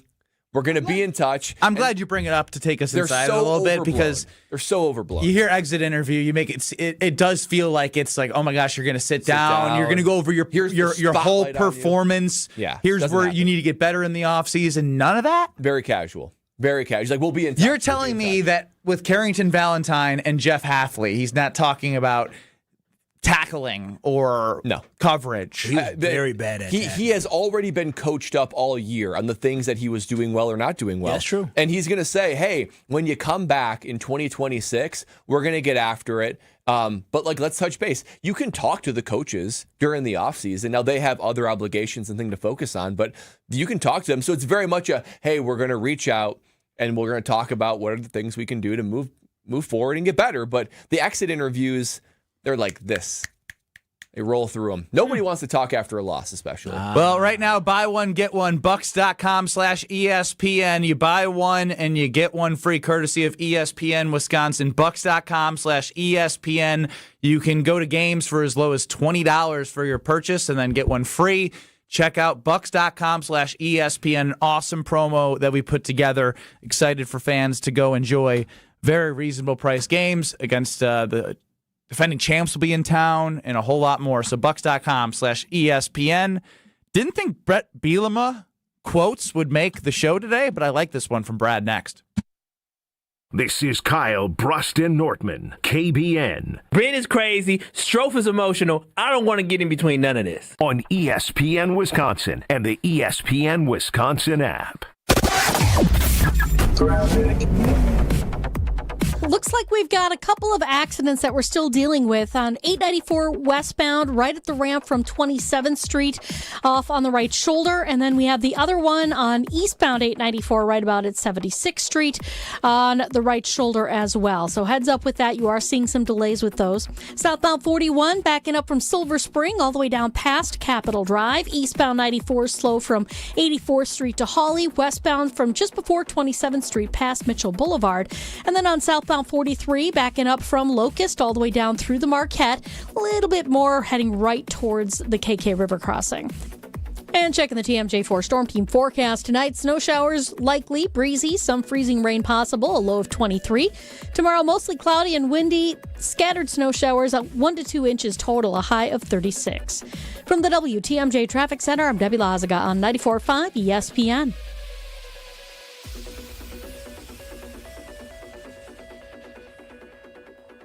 This is Eric Brown, owner of Siding Unlimited, letting you know that Siding Unlimited installs Pella windows and doors. That's right, Siding Unlimited installs windows, and we do it really well, earning the prestigious Pella Platinum Premier National Certified Contractor of the Year award 5 times. New windows, our expert team will deliver on a smooth, hassle-free installation, making you feel proud of calling Siding Unlimited for your window project. What's the next step? Call 262-567-4513 or go to sidingunlimited.com. Life's better with American Family Insurance because we know you love working weekends. If it means working on your dream home, both inside and out. And we're here to help protect those dreams so you can enjoy peace of mind. Save up to 40% when you bundle home and auto. American Family Insurance. Get a quote and find an agent at amfam.com. Products, pricing, and availability vary based on where you purchase insurance and by state. Some exclusions apply. American Family Mutual Insurance Company, SI, and its operating companies, 6000 American Parkway, Madison, Wisconsin. New year, new ride. Start 2026 in style at Cunis. Bring in the savings with amazing offers on all cars, trucks, and SUVs at your nearby Milwaukee Metro Cunis dealerships in Oak Creek, Greenfield, and Oak Chevrolet on West Metro Auto Mall. Trade in the old and drive into the new with huge incentives and rebates on all new in-stock cars, trucks, and SUVs from Chevrolet, GMC, and Buick. Better tech, better safety, better payments. Plus, we have pre-owned payments for every budget and over 2,500 pre-owned cars, trucks, and SUVs to choose from group-wide. And don't miss this month's service specials on brakes, tires, and oil changes. I'm Scott Kunis, COO of Kunis Auto Group. We would like to invite you to take advantage of these great monthly specials. And remember that your vehicle will be covered by our exclusive no-fear lifetime powertrain warranty, included with new and qualified pre-owned purchases. Call or stop in today for your VIP appointment. New year, new ride. Start your search online at shopkunis.com. Tired of waking up exhausted? That dad bod weighing you down? Let's get you back to the old you. If your energy, focus, and drive aren't what they used to be, your hormones could be out of balance. At Mentality, we'll dig into what's really going on, then build a personalized, science-backed plan using hormone therapy and peptide treatments to get your brain and your body back on track. So stop telling yourself you're just getting older. Book your appointment now at lowtusa.com. Right now, all new patient labs are covered in your treatment plan. That's a savings of $250. Go to lowtusa.com. Brewers mini ticket plans for the 2026 season are available now with 6-game, 12-game, and build your own plan options. You can pick or build the best plan for your schedule, whether you're gearing up for tailgates under the sun, the thrill of the home runs, or the eruptions of walk-off wins. Brewers mini plans have you covered for the 2026 season with specially discounted ticket rates and more exclusive perks in each plan. Check out all the mini plan options available for 2026 now at brewers.com/ticket plans. You're listening to Kyle, Brust, and Nortman on ESPN Wisconsin and the ESPN Wisconsin app.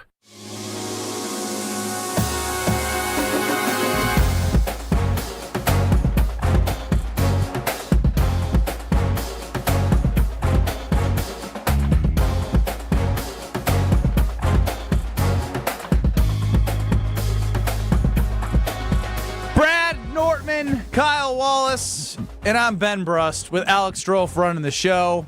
I got a question. Go ahead, Brad. I've been thinking about this for a minute. So I think there's an oil leak in my car. So, and the shop I took it to is just too far away for family, whatever. So I found a new shop that I'm going to take it to in Delafield. I I have to get it there at 7:30 in the morning tomorrow, right when it opens. Because if I get it there at that point, they think they can finish it by tomorrow night. Now, here's the problem. It's like 3.5 miles away from the estate, okay? This already sounds like a first world problem. The question is, hop and a jump. That is like right when the kids are waking up. Will hasn't quite woken up yet. You're talking about feeding. You're Homer, talking jump about in. Breakfast. Homer, now, jump in. Hold on, Homer. Now, hold on. So I don't want to, and honestly, just getting all 3 kids into the car with coats on and shoes. Wait, you're trying to take them with you? Now, hold on. I have to drop the car off. I have to get back home. So I have to go 3.5 miles back home. It's too much to say, Lexi, load up all the kids and pick me up at the shop 3.5 miles. They not have courtesy vehicles? No, they don't have a courtesy vehicle. Why is that too much to ask? Homer, you have never had 3 kids under you. Have you heard of Uber? And before there's no car seats. Well, we had 3 kids. No, Uber we for had him. 3, The kids stay home. We had 3 kids in 2 years. 3 kids in 2 years? Yes. Okay, so what would you do in this situation? 3 kids in 2 years. Is that math? Yeah, that doesn't make any sense. Adopted, a baby, and then another one. Okay, so you know how delicate this household situation is. I'm not trying to get everyone You're not up as asking they're her to waking do it up every day the rest of your life. You're asking her to pack up the car for you to drop off the car, Brad. I just gave you the answer. It's one day. We don't have an operating bicycle. They're both broken. However, a bicycle? However, pack up the damn car. However, we do have a scooter, like a Razor scooter that I can just Apparently, haul he didn't on. like my answer. Homer, your answer. This isn't even a debate. Homer's right. No. Like, Lexi, this isn't ideal. Let's pack up the kids. That is no way to start a day. Why don't I'm telling you just you right take now. an Uber or a Lyft from the place? I'm not going to take an Uber 3 miles. I can get my own self home. I can get my own self home on my scooter that I can haul on. There are so many options. Yeah, And you refuse them all. I think I'm gonna do the scooter. Okay, do whatever you want because you're not making any sense, and you really don't care what everybody says. That's a great option. Mine is a great option. You don't want to do those things. Well, I'm definitely not loading up the kids at 7:30 in the morning. All 3 of them, coats on, shoes on. Okay, that's not out. eating yet. What about that the Uber? That is a recipe for Give disaster. them some snacks in the car, man. Uber is tempting, but I'm not going to do a 3-mile Uber. Why not? Just out of curiosity, why not a 3-mile Uber? Because I know I can get myself back home. You know how in due quickly, fashion. you know how tired. Not I'm tired. thinking about running home. It's gonna take you. Then run. That takes you. That'll take you a half an hour. You gonna really take a half an hour when you could just take a 2-minute drive? I hope it's. I think I can I do hope it- it's I think I minus can do 20 quick out 8.5 when you run. You can do 3.5 miles in under 30 minutes. Yeah, 8-minute mile. That's a pretty good pace there, big Yeah, guy. I guess it'd be right at 30 minutes, but at 3.5 Yeah, I mean, I'm on. Yeah, and hell no, I'm cheap, but I ain't that cheap. I'll give me an Uber home. There's not a lot of Ubers out in Lake Country either. Floating around on Friday morning at 7:30. You can Again, pre-schedule. how often do you assume something like this is going to occur? Not very often, right? Right. So that's why I figure I might as well just I can tell you what you should do. Why don't you drop it off tonight? No, he should run. You want to run. Do what you want to do. I want to. Just say what you want. I want to do the This scooter. is I a want to know if man's that's crazy. Nah, it's a little cold out. You might get pneumonia. No, why is it crazy? Because it's not necessarily like scooter-friendly roads. Yeah, I don't know. Well, then you already have the answer. But I'm no, telling you, what you're doing is crazy, but you might as well pick the crazy that you want. I highly, Do what you highly want. recommend you not scooter in this weather that we have. But it's not going to snow or anything. But it's going to be cold. Homer, when you grew up, pneumonia was something y'all feared, right? No. Oh, come on. My grandma used to tell me you better put a jacket on, you don't catch pneumonia. That's what I they feel like, said, I but feel it's like all back garbage. in the day they no would one just kick believed kids out of the home. You're going to get pneumonia. I had pneumonia I knew when I was in the Of course. first kindergarten kid How'd you caught get it? pneumonia. I was like, oh my I was really young. Then I would have It looked was at it shortly differently. after my heart surgery, and I was hospitalized for several days. You caught pneumonia? Yeah, with pneumonia. See? Did you go outside But of the coat? he's him. Yeah, but it's me. Yeah. I don't know. It's just happened. I don't know. I'm fine. It's just delicate. Hey, that seemed disrespectful. I bet they were It's not a nervous. bad thing. Homer is delicate, disrespectful, yes or no? No, heavens no.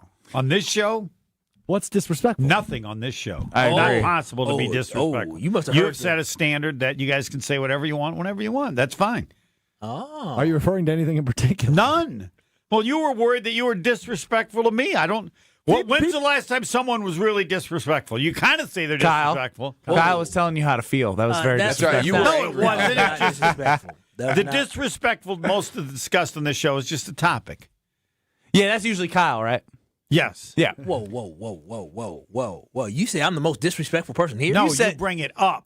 Yeah. There is no disrespectful. oh. The standard on this show is you can say whatever you want, whenever you want, however you want. What's the standard? People are going to comment on it. Well, what have you ever done that not talked about? Homer, I have an example from yesterday that screams Kyle. Do you like us? Yeah. I mean, I think my show would be better, but I've said that long ago. Yeah, you guys are good. Yeah, but that's who you are. That means a lot. What's so hard about understanding what this show is? Do you disagree with what I said? No, I'm just confirming that you don't despise us. What? No, why would you? That's even the most think that? disrespectful thing that's ever it's been just said. Wrong. I know. Why would you think I despise you? Despise is such a strong word. Yeah, despise is probably. He's an insecure fella. I am. Right. I mean, as far as a human being, you have no chance against the punter. But that has nothing to do with the show. He's a wonderful guy. He's off the charts. He really you guys are too kind. But make sure you go ahead and just Uber tomorrow. Dude, no. you will be All thanking this pneumonia talk maybe convinced. Yeah, yeah. I want to bust out the scooter. Do you? If you do you get actually sick- think he's going to listen to any of us? Well, he's gonna do what he already wants decided anyways. what he wants to Yeah. do. No, he he just needs wanted to- to find out if it sounds crazy. No, he wanted affirmation I mean, he that needs we to- all should say, "Hey, man, you totally should scooter." Brett, be so cool. What are you, Brad? I don't want to be in your pockets because I don't want nobody counting my little dusty pockets. But Brad, you're rich enough to get an electric scooter. What are you doing with a Razor scooter? You know, I had an electric scooter and it broke. Get it fixed. It wasn't a very high-end electric scooter. You don't Brad, need to, you don't need to made do that. millions and millions of dollars. In You the shouldn't be NFL. buying the same That's electric scooter probably I a would buy. $100 fix. He's rich enough to have someone watch the kids whenever they need someone to watch the kids. Yeah, how come you didn't Obviously go the not. nanny route? Nanny. Hard to Yeah, find nanny that. was the word I was thinking. You know, a nanny is a good idea. For I should do 20 that. minutes? I've thought about, 20-minute nanny. you know what would be interesting? An au pair. That would be interesting. A who? I've heard this phrase. I've heard the phrase. I don't know what An that au is. pair is somebody That's who French. is like basically lives in a different country, comes to the U.S. and lives with you. Lives with you Bro, to be able. shut up. But Why? I want to go to another country. You talking about bringing somebody over here? Yeah. Yeah, Hey, to help you. you It's a help? full-time job. Hey, au Sure. pair, And come in over to exchange- Lake Country. Crazy. Yeah. Someone in our neighborhood, they had an au pair. Of course they did. And they said it's lovely. You got a whole I extra asked- ride to have somebody. I asked them for That's cost what you would estimates. ask about. Joe what- chimes in on YouTube. Snow in the forecast for the scooter tomorrow. way. What community snow? do you live in? What is it The- like? the Do you au pair have an community. It just Have a sounds pair, like au it just pair, sounds like two this most pairs. awful. Thank you. The only community. pair I know is a damn fruit. I know the Nobody human. in Tulsa's got it. What do they call them? Au pair? An au pair. Yeah. Au pair. An au pair. Excuse us. A-U-P something. It's French. So, would you and Lexi talk about this? You heard about the neighbors. Hey, Lexi, you think The neighbor got an au pair. Maybe we should. I'm still waiting on cost estimations. It'd be at less least, at least expensive than a nanny. $50,000 a year? Well, no, because you house them, you feed them. No, it's really- much less. That's why you do it. Is it a butler? No, it's not a butler. They're like a third adult that can help with the kids. I don't know. I don't want somebody. I don't want somebody coming in from another You have a country. grown I person in your support house? this. And they like want to learn English really Yes, well. I and- think this fits. Thanks, Homer. Do it. Do it. I support it. I think this is a brilliant idea. Yeah, Yeah. you need an au pair. An au pair. It I'll would throw solve in. so I'll many throw in problems. $1,000 for the cost. Would you really? Yes, I Why would. would you do that? How much do Because I think it would be great for that person. I think it's a great idea. It fits for your family, and Thank you. they're lucky. So My phone, Oh, gave, thank my you. phone gave me Thanks, pairs. Homer. It doesn't know what an all pair is. I didn't either. I never heard of it before. A pair cost. And Homer's just going to Thought- donate $1,000. Generally, 21,000 to 40,000, Right, they'll depending pay on for charge year? less. Yes, Oh, that's because not bad. you're doing them a favor by coming over to this That's not great bad at country. all. Brad, pay me $40,000 a year. to be the au I pair. think the key was 21 That's not to so 40. bad. He paid for your food and everything, room and board. Oh, you I'm hate moving in. no, Yeah. you hate it there. If There's you no, there's no lived soda. that way, guest wing. Cudahy would be 21, and Oconomowoc at 40. Yeah, ain't that the truth? Yes, it's ain't the that truth. the truth? Brian Balaga, does he have an au pair? Next. You're listening to Kyle Brust and Nortman, KBN. Ben, the irony of you saying this guy sounds like a tool and thinks he's better than everybody else. On ESPN Wisconsin and the ESPN Wisconsin app. Stay up to date on the Green and Gold all off season. The Green and Gold Fix podcast is brought to you by Potawatomi Casino Hotel. Luxury stay, elite play, unwind in sophisticated comfort. Win big, dine, and experience the events in Milwaukee. WMLW is the broadcast home of the Milwaukee Bucks. With 8 select games you can watch for free on broadcast channel 49.1. Our next game is against Wemby and the Spurs. Tonight at 6:30 on WMLW. Rick, tell Sarah about the practical joke you came up with. Okay, Sarah, this is really great. Are you ready? Rick, I'm always ready. I walk around in a constant state of readiness. A man buys a woman a pair of diamond stud earrings from Kessler's. So far, this doesn't sound like much of a practical joke. Be patient. He's not done yet. And then on her birthday, or Valentine's Day, or Mother's Day, or Tuesday, he sneaks them out of her jewelry box and replaces them with a larger pair. Well, as practical jokes go, this one sounds delightful, but it also sounds expensive. No, he bought them at Kessler's, remember? When you buy diamond stud earrings from Kessler's, And we have them for $180 to $24,000 a pair. you always get 100% of the price you paid when you trade up for a larger pair. He just pays the difference? He just pays the difference. I love practical jokes. When do I get my first pair? For the Kessler's nearest you, go to KesslersDiamonds.com. Kyle Brust and Nortman's Ben Brust here for Grimal and Associates Insurance. They do what anyone with a growing family, like myself, does. Protect what matters most. Grimal and Associates specializes in coverage that's tailored exactly to you. Clients aren't just policies.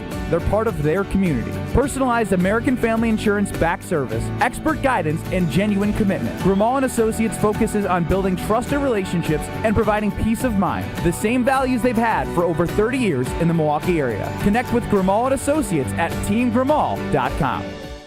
Let's get the latest from Lambeau. This is your green and gold fix on 94.5 ESPN. Brought to you by Tri-City National Bank. Tri-City National Bank offers a full suite of personal and business banking products at more than 25 convenient locations. Open your account today at the community bank that's Milwaukee's best bank. Learn more at tcnb.com. As we continue to await official word on head coach Matt LaFleur's future in Green Bay, ESPN NFL Nation reporter Rob Domofsky joined Kyle Brust and Nortman and said he believes the team and LaFleur are getting closer and closer on a contract extension. I think they're headed toward Matt LaFleur being the Packers coach in 2026 and perhaps beyond. I just think there's some details that still need to be worked out, but it seems like it is trending toward LaFleur staying as coach. For continued coverage on all things LaFleur and the 2026 Packers, keep it locked right here on ESPN Wisconsin. This has been your green and gold fix on 94.5 ESPN. Brought to you by Tri-City National Bank, your hometown bank. Concerned about fraud? Tri-City's got your back. Use debit card alerts. Help stop a card hack. You'll get notified when your card's being used so you can prevent your account from abuse. Tri-City National Bank, member FDIC. No look behind the back to Kone, who rises up, throws it down. Siku Kone and the Milwaukee Panthers men's basketball team take on Oakland this Thursday. Tip-off is at 6 p.m. at Panther Arena. From clutch three-pointers to rim-rattling dunks to game-changing blocks, you'll experience all the action. Ticket prices start at just $23. Help tilt the floor this Thursday at 6. Visit mkepanthers.com for tickets.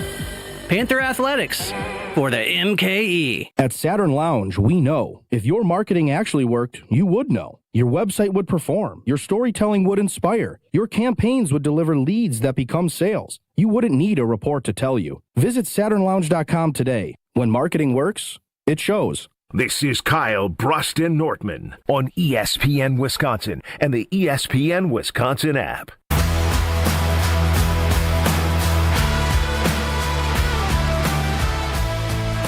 Bucks.com/ESPN2.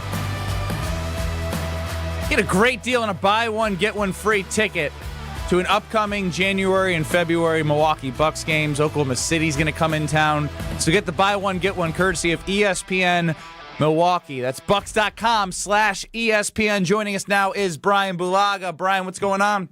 Not much. How we doing? Doing good, man.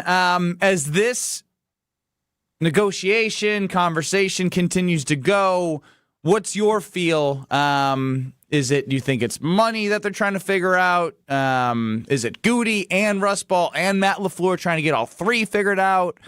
Just your overall takeaway as we are heading towards the end of the week.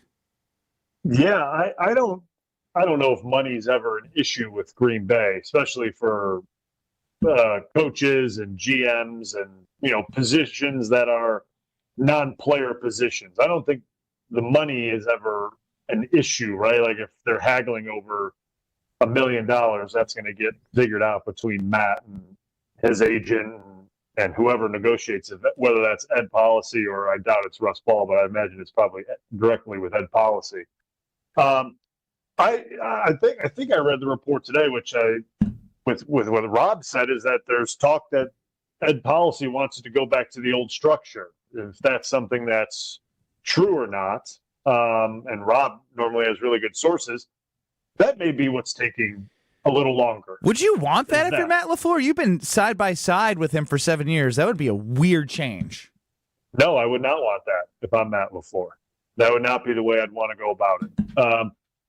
I think because now the power structure changes immediately, right? Like, I mean, that's the way that whole thing was initially with Ted and the way Ted did things, and Mark Murphy changed it. And it became a little more coach-friendly, so to speak, if that makes sense. And if you're going to change it back now, what does that look like? Matt's never been a part of that. What does that mean? And there's a lot of different what-ifs to that. And I think if that is true, which, again, Rob normally gets really good information from what's going on inside there, that may be what the holdup is here. Brian, we've had some time to digest now. A lot of Monday was, responding and reacting to the Bears game. But assuming Matt LaFleur and Brian Gutekunst are both back, what needs to change for this team to actually make deeper playoff runs and not walk away with a level of dissatisfaction that we've felt so many years now? Well, I mean, playing better is good, right? That's always a good thing. So how do you play better? Like, is it more coaches or more players to you? I mean, obviously that loss against Chicago, I think, was a mix of both, right? I think it was players and coaches. I think second half wasn't coached well enough, and we sure as hell saw it wasn't played well enough. That's for sure. So I think you look at it as a mixture of both. I got into this a little bit with Wilde and Tausch on Wednesday. I think they need to find an identity offensively for sure of what they are, because I think last year we thought this is a run offense, right? Like they're running the hell out of the ball. Jacobs is this, and he was fantastic, and the offensive line that they had at that point in time last year was doing a great job at it. Boy, this year, what were we offense? What was the identity? We wanted to run the ball, didn't really run the ball well. When we wanted to throw the ball, we threw the ball really well at times, but pass protection was an issue.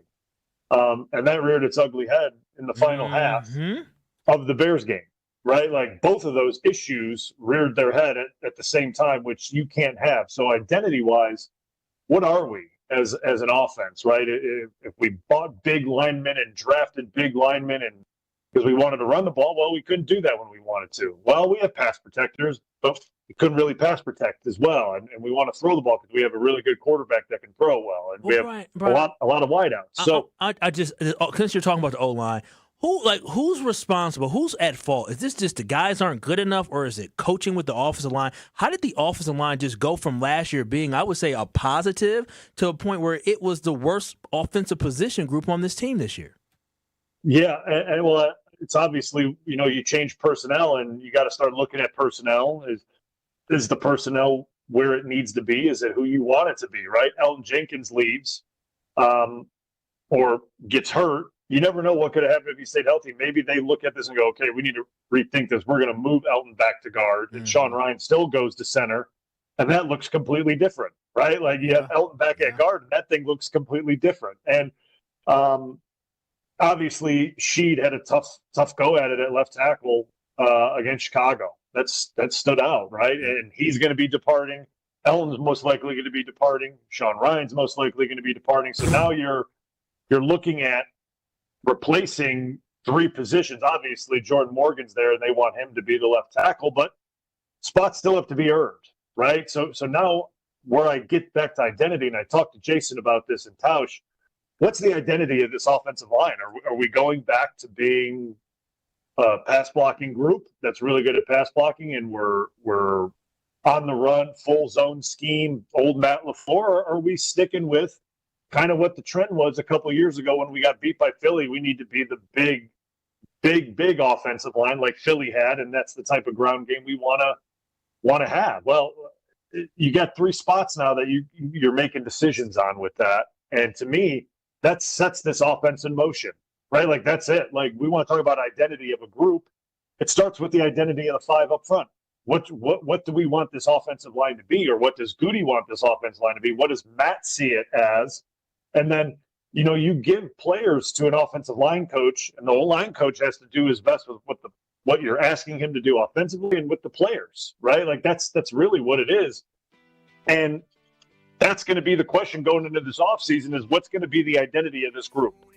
And to me, that's the biggest thing that we're going to have to find out as this offseason. What would you do with the identity? I go back to, if it were me, I want to see the identity that LaFleur had when he first started this thing. And not just because I was a part of it, but you looked at the group, it was Bakhtiari, it was Elton Jenkins as a rookie, it was Corey Lindsley, it was Billy Turner and myself. We were all a certain profile player, right? Like really good pass blockers. But, we ran the zone scheme. Well, that was what we were all kind of built for, zone scheme. And then that group kind of continued, and Aaron had his runs and MVPs, and the offense was a certain way. So to me, that's what the blueprint is. Well, we'll see what this offseason will bring, Brian. We appreciate the time. Look forward to hearing you on the ride home with Homer. Homer Hour next.